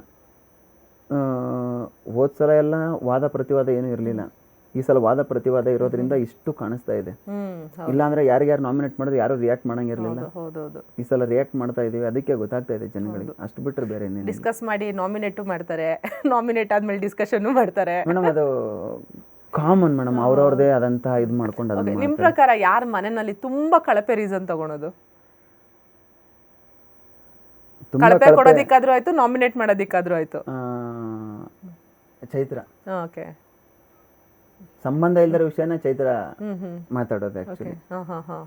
ನಿಮ್ಗೆ ಏನ್ ಅನ್ಸುತ್ತೆ ಈ ಲಾಸ್ಟ್ 2 ದಿನದ ಚೈತ್ರ ಅವ್ರ ಉಸ್ತುವಾರಿ ನೋಡಿದ್ರೆ? ಮೇಡಮ್, ಅದು ನನಗೇನು ಹೊಸದ ಅನ್ಸಲ್ಲ. ನಾನು ಇದ್ದಾಗಲೇ ಅದೇ ನಡೀತಾ ಇತ್ತು ಆಕ್ಚುಲಿ. ನಾನು ಅದನ್ನೇ ನೋಡ್ಕೊಂಡ್ ಬಂದಿದ್ದೀನಿ. ಆಕ್ಚುಲಿ ಆ ಕಡೆ ಹೆಂಗಾಗ್ತದೆ ಅಂದ್ರೆ, ಒಂದು ಟೀಮ್ ಅಂದ ಚೈತ್ರ ಬಂದ್ರೆ ಚೈತ್ರ ಉಸ್ತುವಾರಿ ಬರ್ತಾ ಇದ್ರೆ ಅಂದ್ರೆ ನನ್ನೇ ಉಸ್ತುವಾರಿ ಕಳ್ಸೋರು. ಯಾಕಂದ್ರೆ ಆ ಚೈತ್ರನ ವಾಯ್ಸ್ಗೆ ನನಗೂ ಮ್ಯಾಚ್ ಆಗತ್ತೆ, ನೀವು ಹೋಗೋಣ ಅಂತ ಹೇಳ್ಬಿಟ್ಟು ನನ್ನನ್ನೇ ಉಸ್ತುವಾರಿ ಬಿಡೋರು. ನನಗೇನು ಹೊಸದೇನೆ ಅನ್ಸಲ್ಲ. ಮತ್ತೆ ಚೈತ್ರನ ಉಸ್ತುವಾರಿಯಲ್ಲಿ ರೂಲ್ಸ್ಗಳನ್ನ ಬದಲು ಮಾಡೋದೇನು ಹೊಸದಾಗಲ್ಲ. ಅದು ಸುಮಾರು ನಾನಿದ್ದಾಗಲೂ ಸುಮಾರು ಸಲ ಆಗಿದೆ. ಬಟ್ ನಾನು ಹೊರಗಡೆ ಇದ್ದು ನಾನು ನೋಡಿದಾಗ ನನಗೆ ಬೇಜಾರಾಗ್ತಾ ಇದೆ ಆಕ್ಚುಲಿ, ಯಾಕೆ ಚೈತ್ರ ಈ ತರ ಮಾಡ್ತಾಳೆ ಅಂತ ಹೇಳ್ಬಿಟ್ಟು. ಅದರಿಂದ ಒಂದು ಟೀಮ್ ಸೋತೆ ಬಿಡ್ತು ಅಂತ ಆಡಿಯನ್ಸ್ ಎಲ್ಲ ಮಾತಾಡ್ಕೊಂತಿದ್ದಾರೆ. ಮೇಡಮ್, ಆಕ್ಚುಲಿ ನಿಜ ಮೇಡಮ್, ಅದು ನನಗೂ ಆ ಫೀಲ್ ಆಗಿದೆ ಮೇಡಮ್. ನೀನ್ ಮಾತಾಡ್ತೀಯ ಅಂತ ಹೇಳ್ಬಿಟ್ಟು ಅದನ್ನ ಪಾಸ್ ಮಾಡಿದ್ರಲ್ಲಿ ಏನ್ ಅರ್ಥ ಇದೆ? ಯಾಕಂದ್ರೆ ಆ ಕಡೆ ಅವ್ರು ಮಾತಾಡಲ್ವಾ. ನನ್ನ ಟೀಮ್ ಗೆಲ್ಲಬೇಕು ಅಂತ ನಾನು ಸ್ವಾರ್ಥ ಇಟ್ಕೊಂಡು ಯಾವಾಗ ನಾನು ಉಸ್ತುವಾರಿ ಮಾಡ್ತೀನೋ ಅಲ್ಲಿ ನಾನು ಕಳಪೆ ಆದೆ. ಓಕೆ, ನಿಮ್ಗೆ ಅನ್ಸುತ್ತಾ ಈ ಸೀಸನ್ನಲ್ಲಿ ಅಂದರೆ ಆಟ ಆಡೋದಕ್ಕೆ ಯಾರಿಗೆ ಅದೊಂದು ಕೆಪಾಸಿಟಿ ಇಲ್ಲ ಅವ್ರನ್ನ ತಗೊಂಬಂದು ಉಸ್ತುವಾರಿಗೆ ಹಾಕ್ಬಿಡ್ತಾರೆ ಅಂತೇಳಿ? ಮೇಡಮ್, ಆ ಥರ ಏನು ಅನಿಸಿಲ್ಲ ಆ್ಯಕ್ಚುಲಿ ನನಗೆ. ಬಟ್ ಸ್ವಲ್ಪ ಜನ ನಿರ್ಧಾರಗಳನ್ನ ಮಾಡ್ಕೊತಾರೆ, ಬೇರೆಯವ್ರ ಮೈಂಡಿಗೆ ಚುಚ್ಚಿಬಿಡ್ತಾರೆ. ಇವರು ಉಸ್ತುವಾರಿ ಮಾಡಿಬಿಡ್ಲಿ, ಇವ್ರು ಇದಾಗ್ಬಿಡ್ಲಿ. ಆಮೇಲೆ ಏನು ಗೊತ್ತಾ, ಸೋಲನ್ನ ಯಾರ ತಲೆ ಮೇಲೆ ಹಾಕಕ್ಕೆ ಇಷ್ಟಪಡಲ್ಲ. ಎಕ್ಸ್ಪೆಕ್ಟ್ಲಿ ಮಂಜು, ತ್ರಿವಿಕ್ರಮ್, ಗೌತಮಿ ಅವರು. ಸೋಲ್ ಬಂದ್ರ ಸೋಲನ್ನು ಸ್ವೀಕಾರ ಮಾಡಬೇಕು, ಗೆಲುವನ್ನು ಸ್ವೀಕಾರ ಮಾಡಬೇಕು. ಅದು ಸ್ಪೋರ್ಟ್ಸ್ಮನ್ಶಿಪ್ ಆಗುತ್ತೆ. ಸ್ಪೋರ್ಟ್ಸ್ಮನ್ಶಿಪ್ ಆಗುತ್ತೆ. ನಾನು ಬರೀ ಗೆಲುವನ್ನು ಮಾತ್ರ ತಗೋತೀನಿ, ಸೋಲನ್ನು ನಾನು ತಗೊಳ್ಳಲ್ಲ ಅಂತಂದರೆ ಅಲ್ಲ, ಅದು ಹೌದು, ಅದು ಬೇಡ ಅಂತ ನಾನು ಎಷ್ಟೋ ಸಲ ನಾನು ಹೇಳಿದ್ದೀನಿ ಅದನ್ನು. ಉಸ್ತುವಾರಿ ಆದಾಗ ಉಸ್ತುವಾರಿ ತೀರ್ಮಾನ ತೊಗೊಳಕ್ಕೆ ಬಿಡ್ರಿ, ಯಾಕೆ ನಿಮ್ಮ ತೀರ್ಮಾನಗಳನ್ನ ಹೇಳ್ತೀರಾ, ಯಾಕೆ ಉಸ್ತುವಾರಿ ನೀವು ಇನ್ಫ್ಲೂಯೆನ್ಸ್ ಮಾಡ್ತೀರಾ, ಮಾಡಬೇಡಿ, ಕೇಳಲ್ಲ ಯಾರೋ ಕೂಡ ಅವಾಗ. ಓಕೆ, ಇದು ಚೈತ್ರ ಅವರಿಗೆ ಫಿಸಿಕಲ್ ಟಾಸ್ಕ್ ಆಡೋಕ್ಕಾಗೋದಿಲ್ಲ ಅಂತಾನೆ ಅವ್ರನ್ನ ಉಸ್ತುವಾರಿಗೆ ಹಾಕ್ತಾರೆ. ಯಾಕಂದರೆ ನಿನ್ನೆ ಒಂದು ಗೇಮಲ್ಲಿ ಜಸ್ಟ್ ಒಂದು ಬಾಲ್ ಪಾಸ್ ಮಾಡೋದಕ್ಕೆ ಅವ್ರು 3 ಬಾಲ್ ಹಾಕ್ಬಿಟ್ಟಿದ್ರು, ಯಾರು ಇವ್ರು ರಜತ್ ಟೀಮ್ ಅವರು. ಬಟ್ ಇವ್ರು ಸಿಕ್ಕಾಪಟ್ಟೆ ಕಷ್ಟಪಡ್ತಾ ಇದ್ರು. ಆ್ಯಂಡ್ ಎಲ್ಲರೂ ಒಂಥರ ಚೈತ್ರನ ಮೇಲೆ ಕೊನೆಗೆ ಮುಗಿ ಬಿದ್ಬಿಟ್ರು, ಮಾಡು ಮಾಡು ಮಾಡು ಅಂತ. ಚೈತ್ರ ಅವ್ರಿಗೆ ಫಿಸಿಕಲ್ ಟಾಸ್ಕ್ ಮಾಡೋಕ್ಕಾಗಲ್ವಾ ಅಂತ? ಚೈತ್ರ ಆ್ಯಕ್ಚುಲಿ ಉಸ್ತುವಾರಿ, ಯಾಕಂದರೆ ಬಾಯಿ ದೊಡ್ಡದಾಗಿ ಜಾಸ್ತಿ ಮಾತಾಡ್ತಾಳೆ ಚೈತ್ರ. ಆ ಒಂದು ರೀಸನ್ಗೋಸ್ಕರ ಮುಂದೆ ಇರೋರು ಬಾಯಿನ ಬೇಗ ಮುಚ್ಚಿಸ್ತಾಳೆ. ನಾವು ಹೆಂಗೋ ಮಾಡಿ ಗೆಲ್ಲಬಹುದು ಆ ಥರ ಮಾಡಿದ್ರೆ, ಇಲ್ಲ ಟಾಸ್ಕ್ ರದ್ದು ಆಗುತ್ತೆ, ಏನೋ ಒಂದು ನಿರ್ಧಾರ ತಗೊಳ್ಬೋದು ಅಂತ ಹೇಳ್ಬಿಟ್ಟು ಆ ಥರ ಮಾಡ್ತಾರೆ. ಚೈತ್ರ ಮನೇಲಿ ಆಟ ಆಡೋದಕ್ಕಿಂತ ಉಸ್ತುವಾರಿ ಮಾಡಿದೆ ಹೆಚ್ಚು ನಾನು ನೋಡಿದ್ದೀನಿ. ಅದೇ ಅದು ಇವರು ಧನರಾಜು ಮತ್ತೆ ಹನುಮಂತ ಕುತ್ಕೊಂಡು ಮಾತಾಡ್ತಿರ್ತಾರೆ, ಇವ್ರ ಹೆಸರು ಚೈತ್ರ ಕುಂದಾಪುರ ಬದಲು ಚೈತ್ರ ಉಸ್ತುವಾರಿ ಅಂತ ಚೇಂಜ್ ಮಾಡ್ಬಿಡೋಣ ಅಂತ. ನಿಜ ಅದು ಆಕ್ಚುಲಿ ಚೈತ್ರ. ಇನ್ನು ನೀವು ಲಾಸ್ಟ್ ವೀಕು ತ್ರಿವಿಕ್ರಮ್ ಅವರಿಗೆ ಒಂದು ಕಿವಿ ಮಾತು ಹೇಳ್ತೀರಿ, ನೀನು ನೋಡು ಸ್ವಲ್ಪ ಆಟ ಆಡ್ಬೇಕಾರೆ ಯಾಕೋ ಡಲ್ ಆಗ್ಬಿಟ್ಟಿದ್ಯಾ ಈ ನಡುವೆ, ಯಾಕೆ ಅನ್ನಿಸ್ತು ನಿಮಗೆ ಹಂಗೆ ಅಂತ? ಮೇಡಮ್, ನಾನು 10 ವಾರದ ನೋಡಿದ್ರೆ ತ್ರಿವಿಕ್ರಮು ಲಾಸ್ಟ್ ನನಗೆ 2 ವಾರದಲ್ಲಿ ಕಾಣಿಸಲಿಲ್ಲ. ಯಾಕಂದ್ರೆ ಅವ್ರು ನಾನು ಕ್ಯಾಪ್ಟನ್ ಬೇರೆ ಆಗಿದ್ದೆ. ವೀಕೆಂಡ್ ಅಂತ ಬಂದಾಗ ನಾನು ವಾರದ ಶುಕ್ರವಾರ ನಾವು ಕಳಪೆ ಅಂತ ಕೊಡ್ತೀವಿ, ಗುರುವಾರ ಕಳಪೆ ಕೊಡ್ತೀವಿ, ಜೈಲಿಗೆ ಕಳಿಸ್ಬೇಕಿರುತ್ತೆ. ನಾನು ತ್ರಿವಿಕ್ರಮನ ಕುಂಡಿಸ್ಕೊಂಡು 10 ನಿಮಿಷ ಮಾತಾಡ್ತೀನಿ, ನಿನ್ನಿಂದ ಈ ವಾರ ಪರ್ಫಾರ್ಮೆನ್ಸ್ ಇಲ್ಲ, ಯಾಕೆ, ಎಲ್ಲಿ ನೀನು ಕಳೆದೋದೆ ಅಂತ ಹೇಳ್ತೀನಿ. ಅವಾಗ ಇಲ್ಲ ಅಣ್ಣ ನಾನು ಆಟ ಆಡಿದ್ದೀನಿ ಅಂತ ಹೇಳ್ತೀನಿ. ಅವಾಗ ನಾನು ಅದರ ಬಗ್ಗೆ ನಾನು ಕ್ಲಾರಿಫಿಕೇಶನ್ ಕೊಡ್ತೀನಿ. ಇಲ್ಲ, ನೀನು ಭವ್ಯ ವಿಷಯದಲ್ಲಿ ಕಳೆದೋಗ್ಬಿಟ್ಟಿದ್ಯಾ, ನೀನು ಎಲ್ಲದಕ್ಕೂ ಭವ್ಯನ ಕೇಳಿ ಡಿಸಿಷನ್ ತೊಗೋತೀಯ, ನೀನು ಭವ್ಯಂದು ಜಾಸ್ತಿ ಇನ್ಫ್ಲೂಯೆನ್ಸ್ ಆಗ್ತಿದೆ ಅಂತ ಅನ್ನಿಸ್ತಾ ಇದೆ ನನಗೆ ಅಂತ ನನ್ನ ಒಪಿನಿಯನ್ ನಾನು ಹೇಳ್ತೀನಿ. ಇಲ್ಲ ಅಣ್ಣ ಆ ಥರ ಏನಿಲ್ಲ, ಈ ಥರ ಏನಿಲ್ಲ ಅಂತ ಹೇಳ್ತೇನೆ. ಅವಾಗ ನನಗೆ ಅದು ಹೇಳಬೇಕು ಅನ್ನಿಸ್ತು, ಹೇಳಿದೆ. ನಾನು ಅದನ್ನೇ ಕಳಪೆಗೂ ರೀಸನ್ ತೊಗೊಂಡೆ. ಅವಾಗ ಅವನು ವಾದ ಮಾಡ್ತಾನೆ, ಇಲ್ಲ ಅಣ್ಣ ನೀನು ನನಗೆ ಹೇಳ್ಬಿಟ್ಟು ನೀನು ಕಳಪೆ ಕೊಟ್ಟಿದ್ಯಾ ಹಂಗೆ ಹಂಗೆ, ನಿನ್ನ ಇಷ್ಟನಪ್ಪ ಅಂತ. ಓಕೆ, ಈ ಕಳಪೆ ವಿಚಾರ ಬಂದಿದ್ದಕ್ಕೆ ಕೇಳ್ತಾ ಇದ್ದೀನಿ. ಅವರು ಜೈಲಲ್ಲಿದ್ದಾಗ ನಿಮ್ಮ ಮೇಲೆ ಇದ್ದಕ್ಕಿದ್ದಂಗೆ ಫುಲ್ಲು ಟ್ರಿಗರ್ ಆಗಿಬಿಡ್ತಾರೆ, ಸಿಕ್ಕಾಬಟ್ಟೆ ಜೋರು ವಾಯ್ಸಲ್ಲಿ ನಿಮಗೆ ತುಂಬ ಆವಾಜ್ ಆಗ್ತಾರೆ. ಬಟ್ ನೀವು ಆ ಟೈಮಲ್ಲಿ ತುಂಬ ಸೈಲೆಂಟ್ ಆಗಿಬಿಡ್ತೀರಿ, ಅಂದರೆ ರಿಯಾಕ್ಟ್ ಮಾಡೋಕ್ಕೆ ಹೋಗೋದಿಲ್ಲ ಜಾಸ್ತಿ. ನೀವು ಆ್ಯಸ್ ಅ ಕ್ಯಾಪ್ಟನ್ ನೀವು ಕಮಾಂಡಿಂಗ್ ಆಗಿರಬೇಕಿತ್ತು, ಏನಕ್ಕೆ ರಿಯಾಕ್ಟ್ ಮಾಡಲಿಲ್ಲ ಅಂತ? ಮೇಡಮ್, ಆ್ಯಕ್ಚುಲಿ ಅಲ್ಲಿ ಕಳಪೆ ಅಂತ ಬಂದಾಗ ಎಲ್ರಿಗೂ ಜೈಲ್ ಒಳಗಡೆ ಹೋಗೋದಿದೆಯಲ್ಲ, ಅದೆಲ್ಲರಿಗೂ ಅಲ್ಲಿ ಒಳಗಡೆ ಹೋದ ತಕ್ಷಣ ಟ್ರಿಗರ್ ಮಾಡಿಸುತ್ತೆ ಮೇಡಮ್. ಯಾಕಂದ್ರೆ ನಾನು ಅದನ್ನು ಅನುಭವಿಸಿದ್ದೀನಿ. ಒಳಗಡೆ ಹೋಗ್ತಾ ಇದ್ದಂಗೆ ನಾವು ಫೀಲ್ ಮಾಡಿಸುತ್ತೆ, ಆ ಕೋಪ, ಆ ಫ್ರಸ್ಟ್ರೇಷನ್ ಏನಿದೆ ಎಲ್ಲ ಹೊರಗಡೆ ಹಾಕ್ಬೇಕಾಗುತ್ತೆ. ನಾನು ಆ ಟೈಮಲ್ಲಿ ಇನ್ನೊಂದು ಸ್ವಲ್ಪ ಹೋಗಿ ಟ್ರಿಗರ್ ಮಾಡೋದ್ರಿಂದ ಏನೂ ಅರ್ಥ ಇರಲ್ಲ. ಆ್ಯಕ್ಚುಲಿ ಅಲ್ಲಿ ಏನು ಮಾಡ್ತೀನಿ ಅಂತಂದರೆ, ನನ್ನ ನಿರ್ಧಾರನ ನಾನು ಬೇರೆ ಥರ ತೊಗೊಂಡಿದ್ರೆ ಒಬ್ಬರೇ ಜೈಲಿಗೆ ಹೋಗ್ತಾ ಇದ್ದೆ. ನಾನು ನಿರ್ಧಾರನ ಚೇಂಜ್ ಮಾಡ್ಕೋತೀನಿ. ಯಾಕಂದರೆ 4 ಓಟು ಚೈತ್ರಂಗೆ ಬಂದರೆ 4 ಓಟು ತ್ರಿವಿಕ್ರಮಿಗೆ ಬರ್ತವೆ. ಯಾಕಂದರೆ ಕೊನೆಗೆ ನಾನು ಹೋದವನು, ನನ್ನ ಓಟನ್ನ ನಾನು ಚೈತ್ರಂಗೆ ಹಾಕಿದರೆ ಚೈತ್ರ ಒಬ್ಬಳೇ ಹೋಗಿರೋಳು. ಯಾಕಂದರೆ ಅಷ್ಟು ವಾರಗಳ ಮಧ್ಯದಲ್ಲಿ ಚೈತ್ರನ್ಗೆ ಮತ್ತು ತ್ರಿವಿಕ್ರಮ್ಗೆ ವಾದ ವಿವಾದ ಜಗಳ ನಡೀತಾ ಇರುತ್ತೆ. ಇಬ್ಬರು ಮಧ್ಯದಲ್ಲಿ ಮಿಸ್ಅಂಡರ್ಸ್ಟ್ಯಾಂಡಿಂಗ್ ಇರ್ತದೆ. ಅದನ್ನು ತ್ರಿವಿಕ್ರಮು ಎಷ್ಟೋ ಕಡೆ ಹೊರಗಾಕಿರ್ತಾನೆ ಆ ಮನಸ್ತಾಪನ. ಚೈತ್ರನೂ ಅದನ್ನ ಮನಸ್ತಾಪ ಹೊರಗಾಗಿರ್ತಾರೆ. ನಾನೇನು ಥಿಂಕ್ ಮಾಡ್ತೀನಿ, ಇಬ್ಬರನ್ನೂ ಸೇರಿ ಜೈಲಿಗೆ ಕಳಿಸಿದ್ರೆ, ನಾನು ಇದನ್ನು ಯಾರ ಹತ್ರ ಚರ್ಚೆ ಮಾಡಿಲ್ಲ, ನನ್ನ ಮೈಂಡಲ್ಲೇ ಓಡ್ತಾ ಇರುತ್ತೆ ಇದು. ಇಬ್ಬರನ್ನೂ ಕೂಡ ನಿಮ್ದು ಪ್ಲಾನ್ ಅವ್ರಿಬ್ರನ್ನ ಜೈಲಿಗೆ ಒಟ್ಟಿಗೆ ಹಾಕೋದು. ಯಾಕಂದ್ರೆ ಮತ್ತೆ ಅವ್ರು ಒಂದಾಗಿ ಬರಲಿ ಅಂತ ಹೇಳ್ಬಿಟ್ಟು ನಾನು ತ್ರಿವಿಕ್ರಮ್ಗೆ ಎಷ್ಟೋ ಸಲ ಹೇಳಿದ್ದೀನಿ, ಚೈತ್ರನ ಮಾತನ್ನ ಕೇಳು, ಎಷ್ಟು ಬೇಕು ಅಷ್ಟು ಮಾತ್ರ ತಗೋ, ಜಾಸ್ತಿ ತಗೋಬೇಡ ಅಂತ ನಾನೇ ಎಷ್ಟೋ ಸಲ ಹೇಳಿದ್ದೀನಿ ತ್ರಿವಿಕ್ರಮ್ಗೆ. ಅದನ್ನ ಆಯ್ತು ಅಣ್ಣ ಅಂತೆಲ್ಲ ಹೇಳಿದ್ದವನು.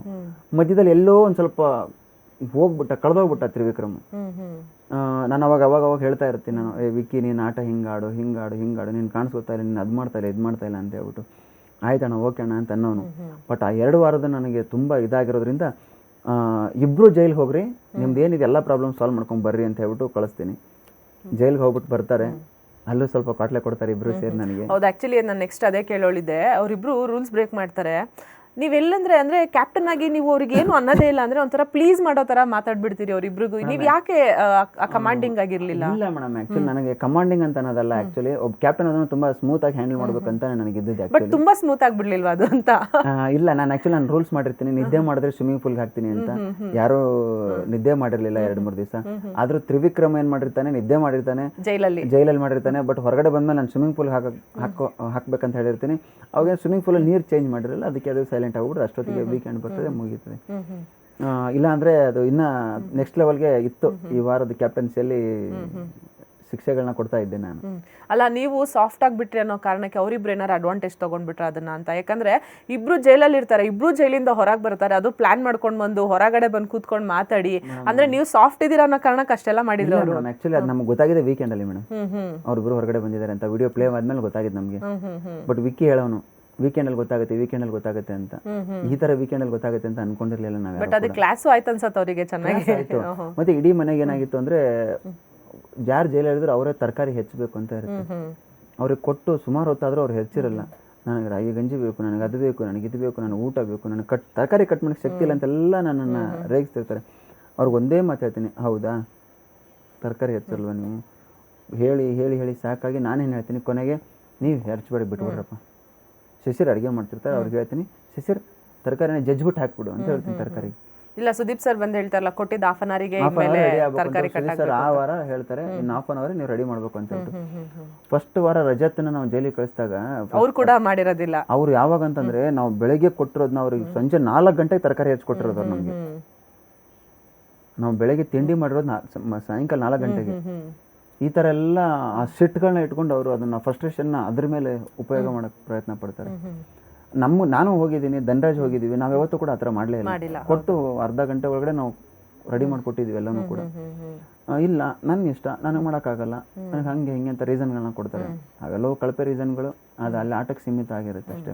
ಹೌದು. ಇನ್ನು ನೀವು ತ್ರಿವಿಕ್ರಮ್ ಬಗ್ಗೆ ಹೇಳ್ತಾ ಇದ್ರಿ, ಅವರು ಭವ್ಯನ್ ಜೊತೆ ಎಲ್ಲೋ ಕಳ್ದೋಗ್ಬಿಟ್ಟಿದ್ದಾರೆ ಅನಿಸ್ತಾ ಇದೆ, ಎಸ್ಪೆಷಲಿ ಲಾಸ್ಟ್ 2 ವೀಕ್ಸಿಂದ ಅಂತ ಹೇಳಿ. ನಿಮ್ಗೆ ಏನು ಅನ್ಸುತ್ತೆ, ಅವರಿಬ್ಬರಲ್ಲಿ ಯಾರನ್ನ ಕಂಟ್ರೋಲ್ ಮಾಡ್ತಾ ಇದ್ದಾರೆ ಅನ್ಸುತ್ತೆ?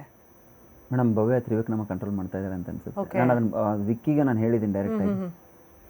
ಅಂದ್ರೆ ಇವರು ಏನು ಭವ್ಯ ಏನು ಹೇಳ್ತಾರೆ, ತ್ರಿವಿಕ್ರಮ್ ಅದನ್ನ ಕೇಳ್ತಾರೆ. ತುಂಬಾ ಸ್ಮೂತ್ ಆಗಿದ್ದಾರೆ ವಿಕ್ಕಿ. ಮೊದಲಿರೋ ವಿಕ್ಕಿ ಈಗಿಲ್ಲ. ಮೊದಲು ನಂತರನೇ ವಿಕ್ಕಿ ಅಗ್ರೆಷನ್ ಇದ್ದ. ಈಗ ವಿಕ್ಕಿ ಕಳೆದೋಗಿದ್ದಾನೆ ಅಂತ ಅನಿಸ್ತದೆ ಮನೆಯಲ್ಲಿ. ಓಕೆ. ಇನ್ನು ನಿನ್ನೆ ಒಂದು ಗೇಮಲ್ಲೂ ಕೂಡ ಅಂದರೆ ಭವ್ಯ ಅವ್ರೊಬ್ಬರೇ ನೋಡಿರ್ತಾರೆ, ಐಶ್ವರ್ಯ ಗೆರೆ ದಾಟಿ ದಿಂಬು ತಗೊಂಡು ಹೋಗಿರೋದು ಅನ್ನೋದನ್ನ ಭವ್ಯ ಅಷ್ಟೇ ನೋಡಿದ್ದೀನಿ ಅಂತ ಹೇಳ್ತಾರೆ, ಬೇರೆ ಯಾರೂ ನೋಡಿರೋದಿಲ್ಲ. ಬಟ್ ತ್ರಿವಿಕ್ರಮ್ ಭವ್ಯ ಅವ್ರ ಮಾತನ್ನೇ ತಗೊಂಡು ಅದರಿಂದ ಗೇಮೇ ರದ್ದಾಗ್ಬಿಡತ್ತೆ ಅಂತ ಹೇಳ್ಬಿಟ್ಟು ಇದು ಮಾಡ್ತಾರೆ.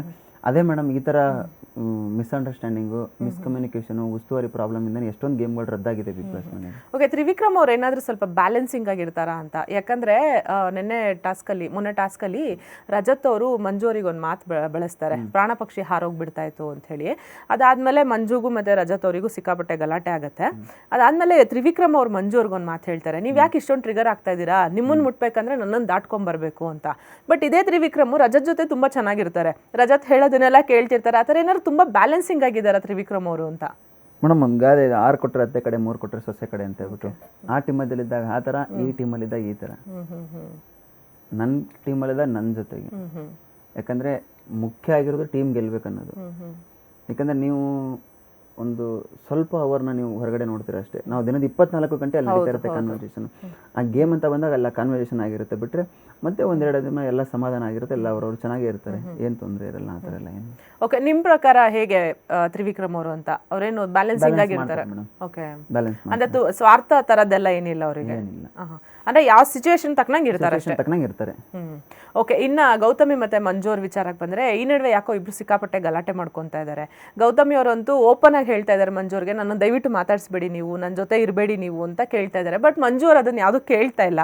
ಏನು ನಡೀತಿದೆ ಅವ್ರಿಬ್ರು ಮಧ್ಯೆ ಅಂತ? ಮೇಡಮ್, ಆ್ಯಕ್ಚುಲಿ ನಾವು ಸ್ವರ್ಗ ನರಕ ಇದ್ದಾಗ ಮಂಜು ಅಗ್ರೆಷನ್ ಆಮೇಲೆ ಬರ್ತಾ ಬರ್ತಾ ಹೋಯ್ತು, ಇರಲಿಲ್ಲ ಅದು. ತುಂಬ ಚೇಂಜ್ ಆಗಕ್ಕೆ ಸ್ಟಾರ್ಟ್ ಆದರು ಮಂಜು ಅವರು. ಪ್ರತಿಯೊಂದು ಮಾತಿಗೆ ಗೌತಮಿ ಅವ್ರು ಹೇಳೋದಕ್ಕೆ ಕೇಳೋದಕ್ಕೆ ಸ್ಟಾರ್ಟ್ ಮಾಡಿಕೊಂಡ್ರು. ಈಗ ನಡೀತಾ ಇರೋಂಥ ಕಾನ್ವರ್ಸೇಷನ್ ನನಗೇನು ಹೊಸದಂತೇನು ಅನಿಸಲ್ಲ. ಸುಮಾರು ಸಲ ನಡೆದೋಗಿದೆ ಇದು ಮನೆ ಒಳಗಡೆ. ಓಕೆ. ಬಟ್ ಅವ್ರೇನಂತಾರೆ, ನಾನಿಲ್ಲ, ನನಗೆ ಗೆಳತಿ ಬೇಕು ನನ್ನ ಅನ್ನೋದು ಫೀಲಲ್ಲ ಅವ್ರು ಇದ್ದಾರೆ. ಅಂದರೆ ಗೌತಮಿ ಜೊತೆ ಏನಾದರೂ ಅವರು ಜಗಳ ಮಾಡ್ಕೊಂಡು ಮಾತು ಬಿಟ್ಬಿಟ್ರೆ ಮಂಜು ಅವರು ಏನಾದ್ರು ಇಮೋಷನಲಿ ವೀಕ್ ಆಗಿಬಿಡ್ತಾರೆ ಅಂತ? ಓಕೆ. ವೀಕ್ ಆಗಿಬಿಡ್ತಾರೆ. ಅದು ಆಗಿದ್ದು ಉಂಟು, ಎಷ್ಟೋ ಸಲ ಆಗಿದೆ ಅದು. ಮಂಜು ಅವ್ರು ವೀಕ್ ಆಗಿದ್ದಾರೆ, ಎಷ್ಟೊಂದು ಸಲ ವೀಕ್ ಆಗಿದ್ದಾರೆ. ಗೌತಮಿ ಅವ್ರು ಏನಾದರೂ ರಿಯಾಕ್ಟ್ ಮಾಡಿಲ್ಲ ಅಂದರೆ ಮಂಜು ಅವರು ತುಂಬಾ ಕಷ್ಟ ಆಗುತ್ತೆ. ಅಂದ್ರೆ ಅವರು ಇಮೋಷನಲಿ ತುಂಬಾ ಅಟ್ಯಾಚ್ ಆಗ್ಬಿಟ್ಟಿದ್ದಾರೆ. ಒಂದು ಒಳ್ಳೆ ಫ್ರೆಂಡ್ಶಿಪ್ ಬಾಂಡಿಂಗ್ ಇದೆ ಅವರಿಬ್ಬರ ಮಧ್ಯದಲ್ಲಿ.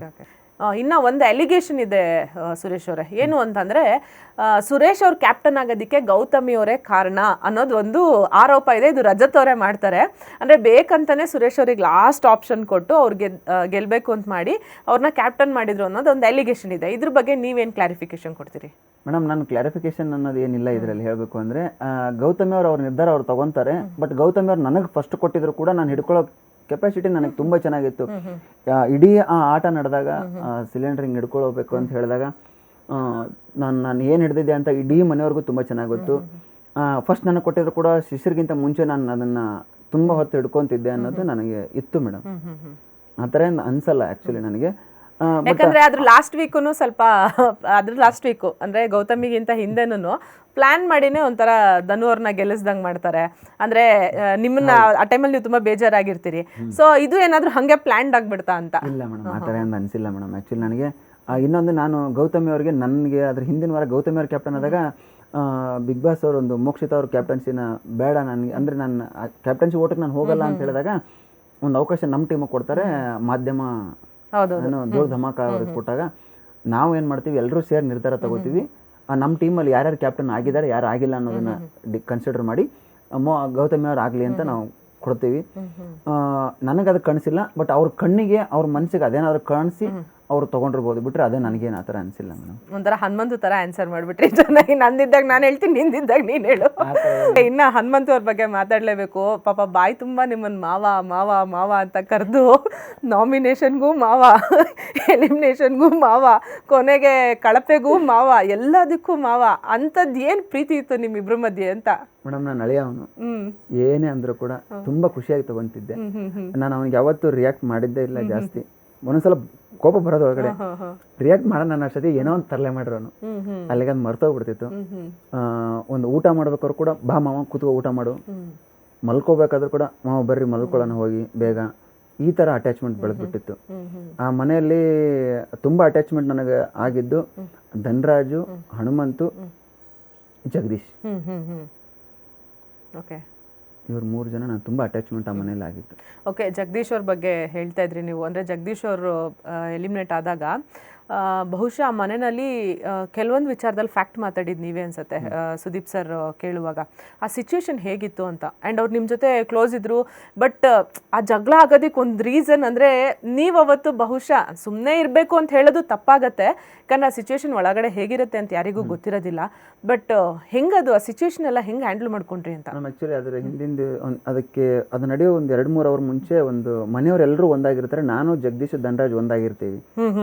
ನಾವು ತರಲೆ ಮಾಡ್ಕೊಂಡು ಕೂತ್ಕೊಂಡು ಏನೋ ಮಾತಾಡ್ತಾ ಇರ್ತೀವಿ. ಮನೆಯವರೆಲ್ಲರೂ ಹೋಗಿ ಜಗದೀಶ್ ಅವ್ರನ್ನ ಟ್ರಿಗರ್ ಮಾಡ್ತಾರೆ ಯಾವುದೋ ಒಂದು ವಿಷಯಕ್ಕೆ. ಟ್ರಿಗರ್ ಮಾಡಿದಾಗ ಜಗದೀಶ್ ಅವ್ರು ಬೇಜಾರು ಮಾಡಿಕೊಂಡು ಗಾರ್ಡನಲ್ಲಿ ಓಡಾಡ್ತಾ ಇರ್ತಾರೆ. ನಾನು ಧನರಾಜು ಮೇಲ್ಗಡೆ ಫ್ಲೋರಲ್ಲಿ ಕೂತ್ಕೊಂಡು ನಾವು ಮಾತಾಡ್ಕೊಂಡು ಕೂತಿರ್ತೀವಿ ಇಬ್ರು. ಇವರೆಲ್ಲ ಅವ್ರನ್ನ ಟ್ರಿಗರ್ ಮಾಡ್ಬೇಕಾದ್ರೆ ನಾನು ಧನರಾಜ್ ಹೇಳ್ತೀವಿ, ಇದು ನೋಡಿ ಬೇಡ ಆಗಿತ್ತು, ಇದೆಲ್ಲ ಮಾಡ್ತಾ ಇದ್ದಾರೆ. ಆವಾಗಲೂ ಕೂಡ ಅದಾದಮೇಲೆ ಎಲ್ಲರೂ ಊಟಕ್ಕೆ ಹೋಗ್ತಾರೆ, ನಾನು ಊಟಕ್ಕೆ ಹೋಗ್ತೀನಿ. ನಾನು ಊಟ ಮುಗಿಸ್ಕೊಂಡು ಬರ್ತೀನಿ, ಧನರಾಜು ಮತ್ತು ಜಗದೀಶ್ ಅವ್ರು ಹೊರಗಡೆ ಮಾತಾಡ್ತಾ ಕೂತಿರ್ತಾರೆ. ಧನರಾಜ್ ಊಟಕ್ಕೆ ಹೋಗು ಅಂತ ಹೇಳ್ತೀನಿ. ಧನರಾಜ್ ಊಟಕ್ಕೆ ಹೋದಾಗ ನಡೆದಿರೋಂಥ ಸ್ವಲ್ಪ ಕಾನ್ವರ್ಸೇಷನಲ್ಲಿ ಅದು ಟ್ರಿಗರ್ ಆಗುತ್ತೆ ಆ್ಯಕ್ಚುಲಿ. ನನ್ನ ಗೆಳೆಯ ಜಗದೀಶ್, ಯಾವತ್ತಿದ್ರು ಗೆಳೆಯ ಮಾತಾಡಿದ್ರಾ ಹೊರಗೆ ಬಂದ್ಮೇಲೆ ಅವ್ರ ಜೊತೆ? ಫೋನ್ ಮಾಡಿದ್ದೆ ಜಗದೀಶ್ ಅವ್ರಿಗೆ ನಾನು. ಓಕೆ, ಏನು ಮಾತಾಡಿದ್ರಿ? ಗೆಳೆಯ ಹೇಗಿದೆಯಾ ಗೆಳೆಯ ಅಂತ ಹೇಳಿದೆ. ಫಸ್ಟ್ ಕೋಪ ಮಾಡ್ಕೊಂಡ್ರು. ಆಮೇಲೆ ಅವ್ರಿಗೆ ಸುಮಾರು ಕಾಲ್ಸ್ಗೆ ಬರ್ತಾ ಇರುತ್ತಲ್ಲ, ಆ ಥರ ಯಾರೊಬ್ರು ಕಾಲ್ ಮಾಡಿದಾರೆ ಅಂತ ಅವ್ರು ತಿಳ್ಕೊಂಡು ಕಾಲ್ ಕಟ್ ಮಾಡಿದ್ರು. ಆಮೇಲೆ ಅವರೇ ವಾಪಸ್ ಫೋನ್ ಮಾಡಿದ್ರು, ಏ ಗೋಲ್ಡು ಅಂತ ಫೋನ್ ಮಾಡಿದ್ರು. ಯಾಕಂದ್ರೆ ಅವ್ರು ನನಗೆ ಕರೆಯೋದು ಭಾಳ ಇಷ್ಟ ನನಗೆ. ನನ್ನ ಗೆಳೆಯ ಯಾವತ್ತೂ ಗೆಳೆಯನಾಗೇ ಇರ್ತಾನೆ. ನಮ್ಮಿಬ್ಬರ ಮಧ್ಯೆ ಯಾವುದೇ ಥರದ ಮನಸ್ತಾಪಗಳಿಲ್ಲ, ತುಂಬ ಕ್ಲಿಯರ್ ಆಗಿದ್ದೀವಿ. ಅಲ್ಲ, ಅವರು ಹೊರಗಡೆ ಬಂದಾಗ ಸ್ಟಾರ್ಟಿಂಗ್ ಬಹುಶಃ ನಿಮ್ಮ ಮೇಲೆ ತುಂಬಾ ಸಿಟ್ಟಿತ್ತು ಅನ್ಸುತ್ತೆ. ಗೋಲ್ಡ್ ಅಂತ ಏನಾರು ಕೇಳಿದ್ರೆ ತಗಡು ಅಂತ ಹೇಳ್ಬಿಟ್ಟಿದ್ರು ಎಲ್ಲೋ ಒಂದ್ ಕಡೆ. ಅಂದ್ರೆ ಆ ಸಿಟ್ಟಿನ ಹಂಗೆ ಉಳಿಸ್ಕೊಂಡ್ಬಂದ್ಬಿಟ್ಟಿದ್ರು. ಅವ್ರು ಆಕ್ಚುಲಿ ನೆನ್ನೆ ಅವರೇ ನನಗೆ ಹೇಳಿದ್ದು, ದರ್ಶನ್ ಅವ್ರ ಡೈಲಾಗ್ನ ನಾನು ತಗೊಂಡೆ ಗೆಳೆಯ. ದರ್ಶನ್ ಅವ್ರು ಯಾವತ್ತು ಹೇಳ್ತಿದ್ರಲ್ಲ ಆ ಡೈಲಾಗ್ನ ನಾನು ತಗೊಂಡೆ. ನಿನಗೆ ಹೇಳಿದೀನಿ ಕಣ, ಬೇಜಾರ, ನೀನ್ ನನ್ನ ಗೆಳೆಯ, ನೀನ್ ಏನ್ ಹೇಳಿದ್ರು ನಾನು ತಗೋತೀನಿ. ನನಗೆ ಅದ್ರ ಬಗ್ಗೆ ಸಿಟ್ಟೇ ಇಲ್ಲ. ಗೆಳೆಯನ ಮೇಲೆ ಸಿಟ್ಟು ಮಾಡ್ಕೊಳ್ಳೋದ್ರಲ್ಲಿ ಏನು ಅರ್ಥನೇ ಇಲ್ಲ ಮೇಡಮ್. ತಪ್ಪುಗಳು ನಡೀತದೆ, ಓಕೆ, ಅದನ್ನು ಕ್ಷಮಿಸಿ ನಡೆಯೋನೆ ತುಂಬ ಜಾಣ. ಅದು ಜಗದೀಶ್ ಅವರು. ನಾನು ಅವ್ರ ಮುಗ್ಧ ಜಗದೀಶ್ ಅಂತ ಕರೆಯೋಕ್ಕೆ ಇಷ್ಟಪಡ್ತೀನಿ. ಅದೇನೇ ಆದರೂ ಕೂಡ ಆಟಕ್ಕೆ ಸಂಬಂಧಪಟ್ಟಾಗೆ ಅದನ್ನು ಬಿಟ್ಟು ಹೊರಗಡೆ ಬಂದಮೇಲೆ ನಂದು ಜಗದೀಶ್ ಅವ್ರದ್ದು ಒಂದು ತುಂಬ ಇನ್ನು ಮುಂದೆ ತುಂಬ ಇದೆ. ಓಕೆ, ಇನ್ನು ಮೋಕ್ಷಿತ್ ಅವರು ಮಂಜು ಮತ್ತು ಗೌತಮಿ ಅವರಿಂದ ದೂರ ಬಂದಮೇಲೆ ಅವ್ರದ್ದು ಆಟದ ಶೈಲಿ ಸ್ವಲ್ಪ ಬದಲಾಗಿದೆ. ಗೌತಮಿ ಅವ್ರು ಏನಾದರೂ ಇದನ್ನೇ ಫಾಲೋ ಮಾಡ್ತಾ ಇದ್ದಾರಾ ಅಂತ? ಅಂದರೆ ಮಂಜು ಜೊತೆಯಿಂದ ನಾನು ಹೊರಗಡೆ ಬಂದು ಗೌತಮಿ ಅಂದರೆ ಮೋಕ್ಷಿತ್ ಅಂತಾರನೇ ನಾನು ಆಟ ಆಡಬೇಕು ಅಂತ ಈ ಥರ ಏನಾದರೂ ಅವ್ರ ಮನಸ್ಸಲ್ಲಿ ಬಂದಿದೆಯಾ ಅಂತ? ಮೇಡಮ್, ಇದನ್ನು ಅವ್ರು ಮಾಡಬೇಕಾಗಿದ್ರೆ ಮೋಕ್ಷಿತ್ ಅವ್ರು ಹೊರಗಡೆ ಬಂದಾಗಲೇ ಬರಬೇಕಾಗಿತ್ತು ಅವರು. ಈ ಕ್ಷಣಕ್ಕೆ ಮಾಡ್ತೀನಿ ಅಂದರೆ ತುಂಬ ಕಷ್ಟ ಅದು. ಯಾಕಂದರೆ ಗೌತಮಿ ಅವರಿಂದ ಮಂಜು ಅವ್ರು ಅಪ್ಸೆಟ್ ಆಗ್ತಾರೆ, ಅವ್ರ ಆಟ ಇದಾಗುತ್ತೆ. ಬಟ್ ಆ ಥರದೊಂದು ಗೊಂದಲ ಆಗೋದು ಬೇಡ ಅಂತ ನಾನು ಹೇಳ್ತೀನಿ. ಬಟ್ ಸಣ್ಣ ಪುಟ್ಟ ಇರ್ತಾ ಇರುತ್ತೆ, ಅಲ್ಲೇ ನಡೀತಾ ಇರುತ್ತೆ.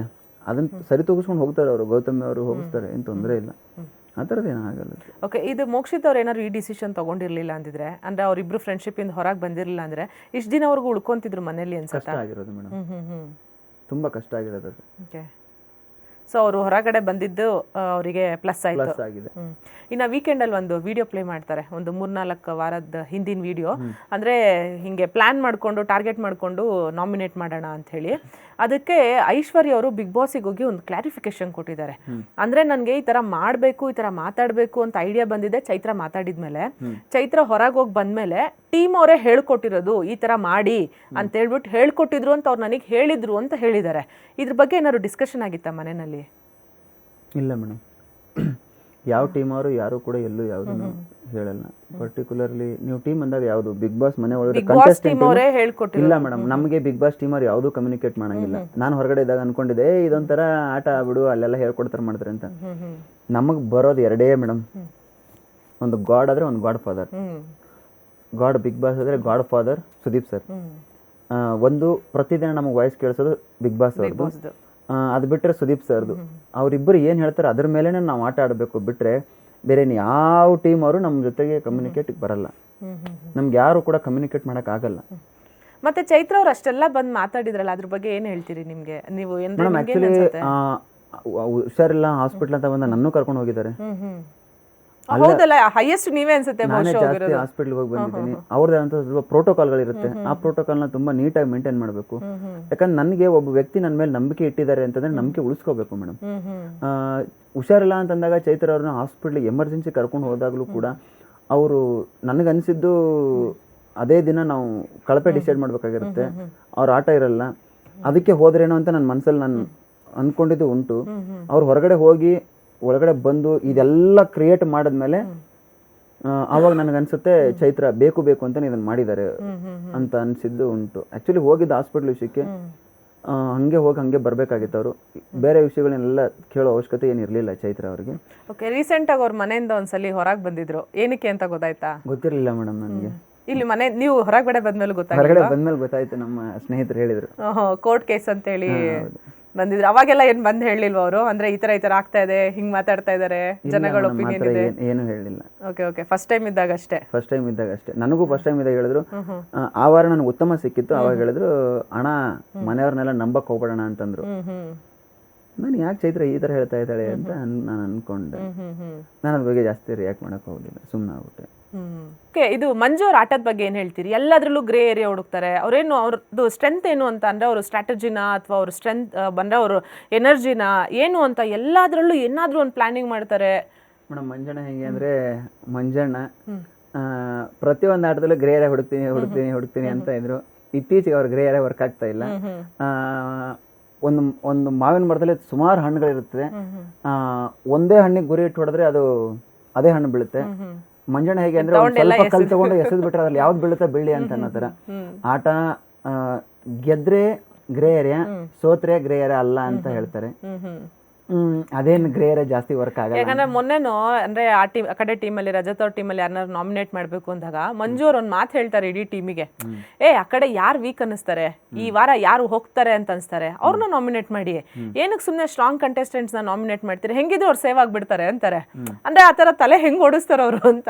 ಮೇಡಮ್ ಅದೇ ಮಂಜಣ್ಣ ಮೇಡಮ್, ಆ ಕ್ಷಣಕ್ಕೆ ಅವರು ಹೆಂಗೆ ಸ್ಪಾಂಟೇನಿಯಸ್ ತಗೋತಾರೆ ಅಂತಂದ್ರೆ ಅದು ಗೊತ್ತಾಗಲ್ಲ. ಆಮೇಲೆ ಇನ್ನೊಂದು ಸ್ವಲ್ಪ ಥಿಂಕ್ ಮಾಡ್ತಾರೆ ಅವರು. ಈ ವಾರ ಇವರೇ ಹೋಗ್ಬೋದು, ಈ ವಾರ ಇವ್ರು ಹೋಗ್ಬೋದು, ಈ ವಾರ ಈ ತರ ನಡಿಬೋದು, ಈ ತರ ಗೇಮ್ ಬರ್ಬೋದು ಅಂತೆಲ್ಲ ಥಾಟ್ಸ್ನ ಯೋಚನೆ ಮಾಡ್ತಾ ಕೂತಿರ್ತಾರೆ. ಆ ಥರ ಮಂಜಣ್ಣ ಉಳಿಬೇಕಾಗಿತ್ತು. ಬಟ್ ಆ ಥರ ಮಂಜಣ್ಣ ಇತ್ತೀಚಿನ ದಿನಗಳಲ್ಲಿ ಆ ಥರ ಮಂಜಣ್ಣ ಇಲ್ಲ. ಅದಕ್ಕೆ ಅವ್ರು ಯಾವ ಗಿರಿಯರೇನೋ ಇತ್ತೀಚೆಗೆ ಒಂದು 4-5 ವಾರದಿಂದ ವರ್ಕ್ ಆಗ್ತಾ ಇಲ್ಲ. ಇನ್ನು ನಿಮ್ಗಿಂತ ಮುಂಚೆ ಶಿಶಿರ್ ಅವರು ಮನೆಯಿಂದ ಹೊರಗೆ ಬರ್ತಾರೆ. ಆ್ಯಕ್ಚುಲಿ ನಿಮಗೆ ತುಂಬ ಕ್ಲೋಸ್ ಇದ್ದವರು ಅವರು ನರ್ಕದಿಂದನೂ. ಅವರ ಒಂದು ಎಲಿಮಿನೇಷನ್ ನಿಮಗೆ ಶಾಕ್ ಅನ್ನಿಸ್ತಾ ಏನು ಅಂತ? ಅವ್ರೇನಾದರೂ ಐಶ್ವರ್ಯ ಜೊತೆ ಇದ್ದಿದ್ದೇ ಜಾಸ್ತಿ ಅವ್ರಿಗೆ ಏನಾದ್ರು ಮುಳುವಾಯ್ತಾ? ಇಲ್ಲ ಮೇಡಮ್, ಆ್ಯಕ್ಚುಲಿ ನನಗೆ ಶಶಿರು ಅಣ್ಣ ಅಂತಿರೋರು ಯಾವತ್ತೂ ಕೂಡ ನನ್ನ ತಮ್ಮನ ಥರನೇ ನಾನು ಶಶಿರ್ ಅವ್ರನ್ನ ಇವತ್ತು ನೋಡ್ತೀನಿ. ಬಟ್ ನನಗೂ ಅದು ಬೇಜಾರಿದೆ ಆ್ಯಕ್ಚುಲಿ. ಶಶಿರ್ ಅವ್ರು ಹೊರಗಡೆ ಬಂದಿದ್ದು ನಾನು ಅಂದ್ಕೊಂಡಿರಲಿಲ್ಲ, ಶಶಿರ್ ಅವ್ರು ಹೊರಗಡೆ ಬರ್ತಾರೆ ಅಂತ ನಾನು ಅಂದ್ಕೊಂಡಿರಲಿಲ್ಲ. ಓಕೆ, ಅವರು ಮತ್ತೆ ಭವ್ಯ ಇದ್ದಾಗ ಯಾರು ಬರ್ತಾರೆ ಅಂತ ಅನ್ಸಿತ್ತು ನಿಮ್ಗೆ? ಭವ್ಯ ಬರ್ತಾರೆ ಅಂತ ಅನ್ಸುತ್ತೆ ಮೇಡಮ್. ಓಕೆ. ಆ್ಯಕ್ಚುಲಿ ನನಗೆ ಭವ್ಯ ಅವ್ರು ಯಾಕೆ ಬರ್ತಾರೆ ಅಂದರೆ ಇದಕ್ಕಿಂತ ಮುಂಚೆ ಒಂದ್ಸಲ ಭವ್ಯ ಅವರು ಗೇಟ್ವರೆಗೆ ಹೋಗಿ ವಾಪಸ್ ಬರ್ತಾರೆ. ಆ ಒಂದು ರೀಸನ್ ಭವ್ಯ ಬರ್ತಾರೆ ಅಂತ ಅನ್ಕೊಂಡಿದ್ದೆ. ಶಶಿರ್ ಬರ್ತಾರೆ ಅಂತ ಅನ್ಕೊಂಡಿರಲಿಲ್ಲ. ಯಾಕಂದರೆ ಶಶಿರು ಆಟ ಆಡೋದ್ರಲ್ಲಾಗಲಿ ಮಾತಾಡೋ ವಿಷಯದಲ್ಲಿ ತುಂಬ ಸ್ಪಷ್ಟವಾಗಿ ಮಾತಾಡ್ತಾ ಇದ್ರು, ತುಂಬ ಸ್ಪಷ್ಟವಾಗಿ ಒಂದು ವಿಷಯನ ಕನ್ವೆ ಮಾಡ್ತಾ ಇದ್ರು ಪ್ರತಿಯೊಬ್ಬರಿಗೂ ಕೂಡ. ಆ ಥರ ಇತ್ತು. ಬಟ್ ಅದು ನನಗೆ ಶಶಿರ್ ಅವ್ರು ಬಂದಿದ್ದು ತುಂಬ ಶಾಕಿಂಗ್ ನ್ಯೂಸ್ ಆ್ಯಕ್ಚುಲಿ. ಐಶ್ವರ್ಯ ಅವ್ರಿಗೂ ಭವ್ಯ ಅವರಿಗೂ ಸ್ಟಾರ್ಟಿಂಗ್ 1 ವಾರ 2 ವಾರ ಬಿಟ್ರೆ ಅವಾಗಿಂದ ಒಬ್ರನ್ನ ಕಂಡ್ರೆ ಒಬ್ರಿಗೆ ಆಗೋದಿಲ್ಲ. ಇವಾಗಂತೂ ಒಂಥರ ಕೋಳಿ ಜಗಳ ಥರ ಆಗ್ಬಿಟ್ಟಿದೆ ಇಬ್ರದೂ. ಐಶ್ವರ್ಯ ಭವ್ಯನಿಗೆ ಏನೋ ಟಾಂಟ್ ಮಾಡೋದು, ಭವ್ಯ ಐಶ್ವರ್ಯನ ಏನೋ ಟಾಂಟ್ ಮಾಡೋದು, ಆಮೇಲೆ ಐಶ್ವರ್ಯ ಭವ್ಯನಿಗೆ ನನ್ನ ನೋಡಿದ್ರೆ ಹೊಟ್ಟೆ ಕಿಚ್ಚು ಅಂತ ಅನ್ನೋದು, ಅದೇನೋ ಒಂಥರ ಕೋಳಿ ಜಗಳ ಥರ ಆಗ್ಬಿಟ್ಟಿದೆ ಇಬ್ರದೂ. ಅವ್ರಿಬ್ರ ಮಧ್ಯೆ ಎಕ್ಸಾಕ್ಟಾಗಿ ಏನಾಗ್ತಾ ಇದೆ ಅಂತ ಮೇಡಮ್ ಆ್ಯಕ್ಚುಲಿ ಭವ್ಯ ಐಶ್ವರ್ಯ ಬಗ್ಗೆ ಏನಾದ್ರು ಮಾತಾಡಿದ್ರೆ ಅವಳಿಗೆ ಟ್ರಿಗರ್ ಆಗುತ್ತೆ, ಅವಳು ಇವಳ ಬಗ್ಗೆ ಏನಾದ್ರು ಮಾತಾಡಿದ್ರೆ ಟ್ರಿಗರ್ ಆಗುತ್ತೆ. ಇವೆಲ್ಲವೂ ಕೂಡ ನಾಮಿನೇಷನ್ಗೆ ಕಳಪೆಗೆ ರೀಸನ್ಗಳು ತಗೊಂಡಾಗ ಆ ರೀಸನ್ಗಳನ್ನ ಯಾರು ಸ್ವೀಕಾರ ಮಾಡಲ್ಲ. ಆ ಒಂದು ಕಾರಣಕ್ಕೋಸ್ಕರ ಇವೆಲ್ಲ ನಡೀತವೆ ಮೇಡಮ್.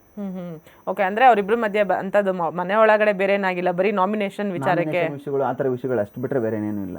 Okay okay. ನಿಮಗೆ ಅಂದರೆ ಈ ಭವ್ಯ ಅವರ ಆಟದ ಬಗ್ಗೆ ಏನು ಅನ್ಸುತ್ತೆ ಸರ್? ಇದಕ್ಕಿದ್ದಂಗೆ ತುಂಬ ಅಗ್ರೆಸಿವ್ ಆಗಿ ಆಡ್ಬಿಡ್ತಾರೆ, ಆಮೇಲೆ ಎಲ್ಲೋ ಕಳೆದೋಗ್ಬಿಡ್ತಾರೆ. ಆ್ಯಂಡ್ ಯಾರಾದರೂ ಏನಾದರೂ ಹೇಳಿದಾಗ ಅವ್ರಿಗೆ ಅಕ್ಸೆಪ್ಟ್ ಮಾಡ್ಕೊಳೋದು ಏನಾದ್ರು ಸ್ವಲ್ಪ ಕಷ್ಟ ಆಗುತ್ತಾ ಅಂತ? ಮೇಡಮ್ ಭವ್ಯಂಗೆ ನಾನೇ ಫಸ್ಟ್ 2 ವಾರ ಹೇಳಿದ್ದೆ, ಆ್ಯಟಿಟ್ಯೂಡ್ ಜಾಸ್ತಿ ಇದೆ ಭವ್ಯಂಗೆ ಅಂತ ಹೇಳ್ಬಿಟ್ಟು. ಇದೇ ಇಲ್ಲ ಅಂತ ಹೇಳಲ್ಲ, ಅದನ್ನು ಆಟದಲ್ಲಿ ಆ ಆ್ಯಟಿಟ್ಯೂಡ್ನ ಇಟ್ಕೊಂಡು ಅಗ್ರೆಷನಲ್ಲಿ ಆಟ ಆಡ್ತಾಳೆ. ಅದಾದಮೇಲೆ ಎಲ್ಲೋ ಒಂದು ಕಡೆ ಕಳೆದೋಗ್ಬಿಡ್ತಾಳೆ ಭವ್ಯ. ಓಕೆ. ಇನ್ನು ಹನುಮಂತು ಮತ್ತು ಧನು, ನೀವು 3 ಜನನು ನಿಮ್ಮ 3 ಜನದ ಅದೊಂದು ಫ್ರೆಂಡ್ಶಿಪ್ ನೋಡೋದೇ ಒಂಥರ ಚೆನ್ನಾಗಿ ಅನ್ನಿಸ್ತಾ ಇತ್ತು. ಅವರಿಬ್ರು ನಿಮಗೆ ಮಾವ ಮಾವ ಮಾವ ಅಂದ್ಕೊಂಡು, ಆ್ಯಂಡ್ ನೀವು ಹೊರಗೆ ಬಂದಾಗ ಸಖತ್ ಫೀಲ್ ಆಗಿಬಿಟ್ಟಿದ್ರಿ, ಇಬ್ರು ಬೇಜಾರು ಮಾಡ್ಕೊಂಡಿದ್ರು. ನಿಮ್ಮ ಫ್ರೆಂಡ್ಶಿಪ್ ಬಗ್ಗೆ ಹೇಳೋದಿದ್ರೆ? ವರ್ಡ್ ಪದಗಳೇ ಇಲ್ಲ ಮೇಡಮ್ ಹೇಳೋಕ್ಕೆ, ಅದನ್ನು ಮಿಸ್ ಮಾಡ್ಕೋತೀನಿ. ಹನುಮಂತು ಅಳಿಯ, ಧನು ಒಳ್ಳೆಯ ಸ್ನೇಹಿತ, ಅಷ್ಟು ಜೀವನ ಇರೋ ಉದ್ದಕ್ಕೂ ಅದನ್ನ ಹಾಗೆ ಅವರಿಬ್ಬರನ್ನು ಜೊತೆ ಹೋಗ್ಬೇಕು ಅಂತ ಇಷ್ಟಪಡ್ತೀನಿ. ಓಕೆ, ಈಗ ಮನೆ ಒಳಗಡೆ ಇದ್ದಾರಲ್ಲ ಅಷ್ಟು ಜನದಲ್ಲಿ ಈ ಫಿನಾಲೆ ರೇಸಲ್ಲಿ ಯಾರ್ಯಾರು ಇರ್ಬೋದು ಅಂತ ಅನ್ಸುತ್ತೆ ನಿಮಗೆ? ಮೇಡಮ್ ಮೊದಲು ಹನುಮಂತು, ಅವನು ಇರೋಷ್ಟು ದಿನನೂ ಧನರಾಜ್ ಇರ್ತಾನೆ ಜೊತೆಗೆ, ಅವನು ಫೈನಲಿಸ್ಟ್ ಹೋಗ್ಬೋದು, ಎಲ್ಲ ಲಕ್ಷಣಗಳಿದ್ದಾವೆ. ಆಟ ಅಂತ ಬಂದಾಗ ಅವನು ಆಡ್ತಾನೆ. ಮನೆ ಎಂಟರ್ಟೈನ್ಮೆಂಟ್ ಅಂತ ಬಂದಾಗ ಮನೆ ಜನಗಳಿಗೆ ಎಲ್ಲೋ ಅವರಿಬ್ರದ್ದು ಕಾಂಬಿನೇಷನ್ ತುಂಬ ಇಷ್ಟ ಆಗ್ತಾ ಇದೆ ಅಂತ ನಾನು ಅನ್ಕೊಂಡಿದ್ದೀನಿ. ಅವರಿಬ್ರು ಇರ್ತಾರೆ. ಅದು ಬಿಟ್ಟು ತ್ರಿವಿಕ್ರಮ್ ಇರ್ತಾರೆ, ಮಂಜು ಇರ್ತಾರೆ, ರಜತ್ ಇರ್ತಾರೆ. ಓಕೆ, ರಜತ್ ಅವ್ರು ಇರ್ತಾರೆ ಅಂತ ಅನ್ಸುತ್ತೆ ನಿಮಗೆ? ಅಂದರೆ ತುಂಬ ಲೇಟಾಗಿ ಮನೆಗೆ ಬಂದ್ರು? ಇಲ್ಲ ಮೇಡಮ್, ರಜತ್ ಅವ್ರು ತುಂಬ ಕ್ಲಿಯರ್ ಆಗಿದ್ದಾರೆ ಆ್ಯಕ್ಚುಲಿ. ಓಕೆ, ಆಮೇಲೆ ಯಾರು ಫಿಮೇಲ್ ಕಂಟೆಸ್ಟೆಂಟ್ಸ್ ಯಾರು ಇರೋದಿಲ್ವಾ? ಇಲ್ಲ ಮೇಡಮ್. ಯಾಕೆ, ಯಾವ ಕಾರಣಕ್ಕೆ ಅನ್ಸುತ್ತೆ? ಆ ಥರ ಏನಿಲ್ಲ ಅಲ್ಲಿ ಮನೆ ಒಳಗಡೆ. ನಾವು ಇಲ್ಲಿ ಅನ್ಕೊಂಡಂಗೆ ಹೊರಗಡೆ ಇದ್ದು ಅನ್ಕೊಂಡಂಗೆ ಒಳಗಡೆ ಆ ಥರ ಇಲ್ಲ. ಯಾಕಂದ್ರೆ ಚೈತ್ರ ಅವ್ರದ್ದು ಜಾಸ್ತಿ ಮಾತಾಡ್ತಾರೆ ಅಂದ್ಬಿಟ್ರೆ ಬೇರೆ ಏನೇನಿಲ್ಲ. ಗೌತಮಿ ಅವರು ಬಿ ಪಾಸಿಟಿವ್ ಅಲ್ಲೇ ಇದ್ದಾರೆ. ಐಶ್ವರ್ಯ ಅವರು ಈ ವಾರ ಒಂದು ಸ್ವಲ್ಪ ತುಂಬ ಮೃದುವಾಗಿದ್ದಾರೆ, ಡೌಟು. ಭವ್ಯ ಅವ್ರದ್ದು ನನಗೆ ಫೈನಲಿಸ್ಟ್ ಹೋಗುವಂಥ ಲಕ್ಷಣಗಳೇನೂ ಇಲ್ಲ. ಓಕೆ, ನೆಕ್ಸ್ಟ್ ವೀಕ್ ಯಾರು ಎಲಿಮಿನೇಟ್ ಆಗ್ಬೋದು ಅನ್ಸುತ್ತೆ ನಿಮಗೆ? ಅಂದರೆ ನಾಮಿನೇಷನ್ ಇನ್ನೊಂದು ಕ್ಲಿಯರ್ ಪಿಕ್ಚರ್ ಸಿಕ್ಕಿಲ್ಲ, ಬಟ್ ಇವಾಗ ನಾಮಿನೇಟ್ ಆಗಿರೋದ್ರಲ್ಲಿ ಯಾರು ಬರಬಹುದು ಅನ್ಸುತ್ತೆ ನಿಮಗೆ? ನನಗೆ ಐಶ್ವರ್ಯ ಅಂತ ಅನ್ಸುತ್ತೆ. ಐಶ್ವರ್ಯ ಅನ್ಸುತ್ತೆ. Okay fine. ಇದು ನಮ್ಮ ಶೋನ ಒಂದು ಲಾಸ್ಟ್ ರೌಂಡು, ಯಾರ್ಯಾರು ಹೆಂಗೆ ಅಂತೇಳಿ ರ್ಯಾಪಿಡ್ ಫೈರ್ ಥರ ನಾವು ಒಳಗಡೆ ಇರೋ ಕಂಟೆಸ್ಟೆಂಟ್ಗಳ ಒಬ್ಬೊಬ್ಬರ ಹೆಸರು ಹೇಳ್ತೀವಿ, ಅವ್ರ ಬಗ್ಗೆ ನಿಮ್ಗೆ ಏನು ಅನ್ಸುತ್ತೆ ಅಂತ 1 ವರ್ಡಲ್ಲಿ ಆನ್ಸರ್ ಮಾಡ್ಬೇಕು ಸರ್. ಓಕೆ, ಫಸ್ಟು ಯಮುನಾ ಅವರು. ತಾಯಿ. ಜಗದೀಶ್. ಗೆಳೆಯ. ರಂಜಿತ್. ನಾನು ಬರ್ಬೇಕಾದ್ರೆ ಹೇಳಿ ಬಂದಿದ್ದೆ ರಂಜಿತ್ಗೆ, ಮಿಸ್ ಯು ಗೋಲ್ಡ್ ಅಂತ ಹೇಳ್ಬಿಟ್ಟು. ಅವನು ಎಷ್ಟೇ ಅಗ್ರೆಷನ್ ಇರ್ಬೋದು, ಮತ್ತೊಂದು ಇರ್ಬೋದು, ಒಳ್ಳೆ ಸ್ನೇಹಿತನಾಗಿದ್ದಾನೆ ಇವಾಗ, ಒಳ್ಳೆ ಸ್ನೇಹಿತ. ಹಂಸ. ಹಂಸನೇ. ಧರ್ಮ. ಬಾಯ್. ಅನುಷಾ. ತಂಗಿ. ಶಿಶಿರ್. ತಮ್ಮ, ಒಳ್ಳೆ ತಮ್ಮ. ಶೋಭಾ. ಸೊಸೆ. ಸೊಸೆ. ಯಾಕಂದ್ರೆ ಅವಳು ನನಗೆ ನನ್ನ ಮಾವ ಅಂತ ಕರೆದದ್ದು ನಮ್ಮ ಹನುಮಂತು, ಆದ್ರೆ ನನ್ನನ್ನ ನೆಕ್ಸ್ಟ್ ಮಾವ ಅಂತ ಅತಿ ಹೆಚ್ಚು ಮನೇಲಿರುವಷ್ಟು ದಿನ ಕರೆದಿದ್ದು ಶೋಭಾ ಅವರು, ಅದಕ್ಕೆ ಸೊಸೆ. Manju. Manjanna, aggression Manjanna. Gautami. B positive. Mokshitha. ಒಬ್ಬ ಚಿಕ್ಕ ತಂಗಿ, ಇನ್ನ ತಿಳ್ಕೊಳ್ಳೋದು ತುಂಬ ಇದೆ. ಐಶ್ವರ್ಯ.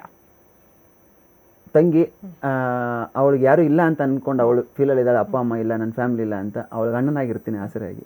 ಭವ್ಯ. ಒಂಥರ ರೌಡಿ ಬೇಬಿ. ತ್ರಿವಿಕ್ರಮ್. ತಮ್ಮ ಅಣ್ಣ ಅಂತ ಪ್ರೀತಿಯಿಂದ ಕರೆದಿದ್ದಾನೆ. ಮೊದಲು ವಾರನೇ ಹೇಳಿದ್ದೀನಿ ಅಣ್ಣನಾಗಿರ್ತೀನಿ ಅಂತ. ಅಣ್ಣನ ಮನೆ ಬಾಗಿಲು ಯಾವತ್ತೂ ತಮ್ಮನಿಗೆ ತೆರೆದಿರುತ್ತೆ. ಚೈತ್ರ. ಮಾತು ಕಮ್ಮಿ ಮಾಡ್ಕೋಬೇಕು ಚೈತ್ರ. ಓಕೆ. ಹನುಮಂತು. ಅಳಿಯ, ಯಾವತ್ತಿದ್ರು ಅಳಿಯನೇ ಅವನು. ಧನ್ರಾಜ್. ಮುಗ್ಧ ಗೆಳೆಯ. ಓಕೆ. ನಿಮ್ಮ ಫೇವ್ರೆಟ್ ರಜತ್ ಅವರು?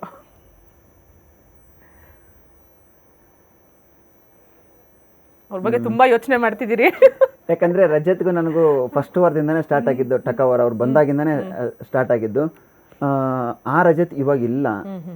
ಮಧ್ಯದಲ್ಲಿ ರಜತ್ಗೆ ಏನಂದ್ರೆ ತಪ್ಪು ಎಲ್ಲಿ ನಡೀತದೆ ಅಲ್ಲೂ ವಾಯ್ಸ್ ರೇಸ್ ಮಾಡಿ ಮಾತಾಡ್ತಾನೆ ರಜತ್. ಅದು ತಪ್ಪು ಅಂತ ನಾನು ಹೇಳಲ್ಲ, ಒಳ್ಳೆ ಸ್ನೇಹಿತ. ಸರಿ, ಇನ್ನು ಇವತ್ತು ಒಂದು ಟಾಸ್ಕ್ ಕೊಟ್ಟಿದ್ದಾರೆ, ಟಾಸ್ಕನ್ನು ಚಟುವಟಿಕೆ ಕೊಟ್ಟಿದ್ದಾರೆ. ಆ ಚಟುವಟಿಕೆ ಇನ್ ಕೇಸ್ ನೀವೇನಾದರೂ ಮನೆ ಒಳಗಡೆ ಇದ್ದಿದ್ರೆ ಹೇಗೆ ಆಡ್ತಿದ್ರಿ ಅಂತ ನಾನು ಕ್ವೆಶನ್ ಕೇಳ್ತೀನಿ, ನೀವು ಅದಕ್ಕೆ ಯಾರು ಸೂಟ್ ಆಗ್ತಾರೆ ಅಂತ ಆನ್ಸರ್ ಮಾಡಬೇಕು. ಓಕೆ. ಮನೆಯಲ್ಲಿ ಪಕ್ಷಪಾತಿ ಅಂತ ಯಾರು ಅನ್ಸುತ್ತೆ ನಿಮಗೆ? ಚೈತ್ರ ಕುಂದಾಪುರ್. ಈ ನಿರ್ಧಾರ ತಗೊಳ್ಳೋದ್ರಲ್ಲಿ ಅಶಕ್ತರು ಅಂತ ಯಾರು ಅನ್ಸುತ್ತೆ?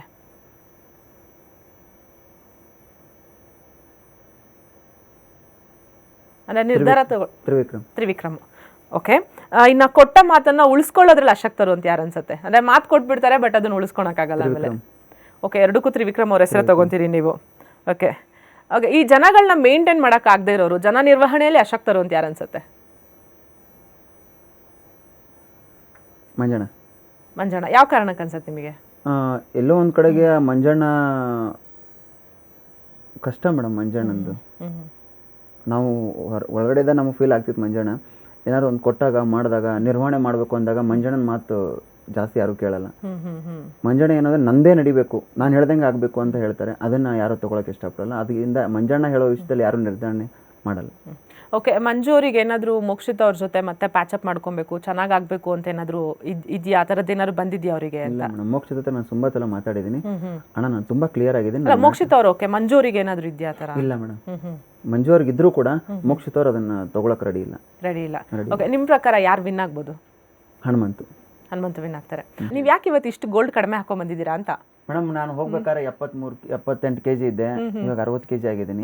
ಶಕ್ತಿ ಇಲ್ಲ, ಇನ್ನ ಶಕ್ತಿ ಬರ್ತದೆ ಇವಾಗ ಹೊರಗಡೆ ಬಂದಿದ್ದೀನಿ. ಒಳಗಡೆ ಇದ್ದಾಗ ನಮಗೆ ಒಂಥರ ಫೀಲ್ ಆಗೋದು. ಒಳಗಡೆ ಇದ್ದಾಗಲೇ ನನಗೆ ಎಷ್ಟೊಂದು ಸಲ ಸುದೀಪ್ ಸರ್ ಹೇಳೋರು, ಸೂರಿ ನೀವೆಷ್ಟು ಮುಗ್ಧವಾಗಿ ಕಾಣಿಸ್ತಾರೆ ಗೊತ್ತಾ ಗೋಲ್ಡ್ ಹಾಕಿಲ್ಲ ಅಂತಂದ್ರೆ ಹೇಳೋರು. ನಾನು ಅದನ್ನೇ ಕ್ಯಾರಿ ಮಾಡೋಣ ಅಂತ ಅನ್ಕೊಂಡೆ. ಆ್ಯಕ್ಚುಲಿ ಗೋಲ್ಡ್ ಹಾಕಿದ್ರೆ ಎಷ್ಟು ನಾನು ಹಾರ್ಡಾಗಿ ಕಾಣಿಸ್ತೀನಿ, ಗೋಲ್ಡ್ ಹಾಕಿದ್ರೆ ಅಷ್ಟೇ ಸ್ಮೂತಾಗಿ ಕಾಣಿಸ್ತೀನಿ ಅಂತ ಎಲ್ಲರೂ ತುಂಬ ಜನ ನನಗೆ ಮನೇಲಿರೋರು ಕಾಂಪ್ಲಿಮೆಂಟ್ ಕೊಟ್ಟಿದ್ದಾರೆ. ಅದಕ್ಕೂ ಸುದೀಪ್ ಸರ್ ಕೊಟ್ಟಿದ್ದಾರೆ. ಅದು ನನಗೆ ತುಂಬ ಸ್ಪೋರ್ಟಿವ್ ಆಗಿ ತಗೊಂಡು ಅದನ್ನು ನಾನು ಆ ಥರನೇ ಸಿಂಪಲ್ ಜೀವನ ಮಾಡೋಣ. ಓಕೆ. ಅಂದ್ರೆ ಇನ್ಮೇಲೆ ನೀವು ಹೆವಿ ಗೋಲ್ಡ್ಸ್ ಹಾಕೋದಿಲ್ವಾ? ನನಗೆ ಅದೇ ಸುದೀಪ್ ಸರ್ ಹೇಳಿದ್ರು. ಎಷ್ಟೋ ಸಲ ಪ್ರತಿ ವಾರನೂ ಅವ್ರು ಬಂದಾಗ ಹೇಳೋರು, ಎಷ್ಟು ಚೆನ್ನಾಗಿ ಕಾಣಿಸ್ತಿದ್ರಿ ಸೂರಿ, ಎಷ್ಟು ಮುದ್ದುವಾಗಿ ಕಾಣಿಸಿ, ಈ ತರ ನಿಮ್ಮ ನೋಡಕ್ಕೆ ಇಷ್ಟ ಆಗತ್ತೆ ರೀ ನಮಗೆ ಅಂತ ಹೇಳೋರು. ಅದು ನನಗೆ ತುಂಬಾ ಸ್ಪೋರ್ಟಿವ್ನೆಸ್ ಕೊಡೋದು. ಆ ತರ ಇರಕ್ಕೆ ಇಷ್ಟಪಡ್ತೀನಿ. Okay sir, thank you so much once again. Thank you so much madam. Okay Suresh ಅವರೇ, ಥ್ಯಾಂಕ್ ಯು ಸೋ ಮಚ್. ನಿಮ್ಮ ಬಿಸ್ನೆಸ್ಸು ಎಲ್ಲ ತುಂಬ ಚೆನ್ನಾಗಾಗಲಿ. ನಮ್ಮ ಶೋಗೆ ಬಂದು ಇಷ್ಟೊತ್ತು ಮಾತಾಡಿದ್ರಿ, ಬಹಳ ಖುಷಿ ಆಯಿತು. Thank you so much. Thank you so much madam. ಕನ್ನಡದ ಜನತೆಗೆ ನನಗೆ ವೋಟ್ ಮಾಡಿ ಮನೆಯಲ್ಲಿ ಉಳ್ಕೊಳ್ಳೋದಕ್ಕೆ ಅವಕಾಶ ಮಾಡಿಕೊಟ್ಟು ನಾನು ಕ್ಯಾಪ್ಟನ್ ಆಗಿ ಹೊರಗಡೆ ಯಾಕೆ ಬಂದೆ ಅನ್ನೋದು ಎಲ್ರಿಗೂ ಒಂದು ತುಂಬ ದೊಡ್ಡ ಪ್ರಶ್ನೆ ಆಗಿತ್ತು.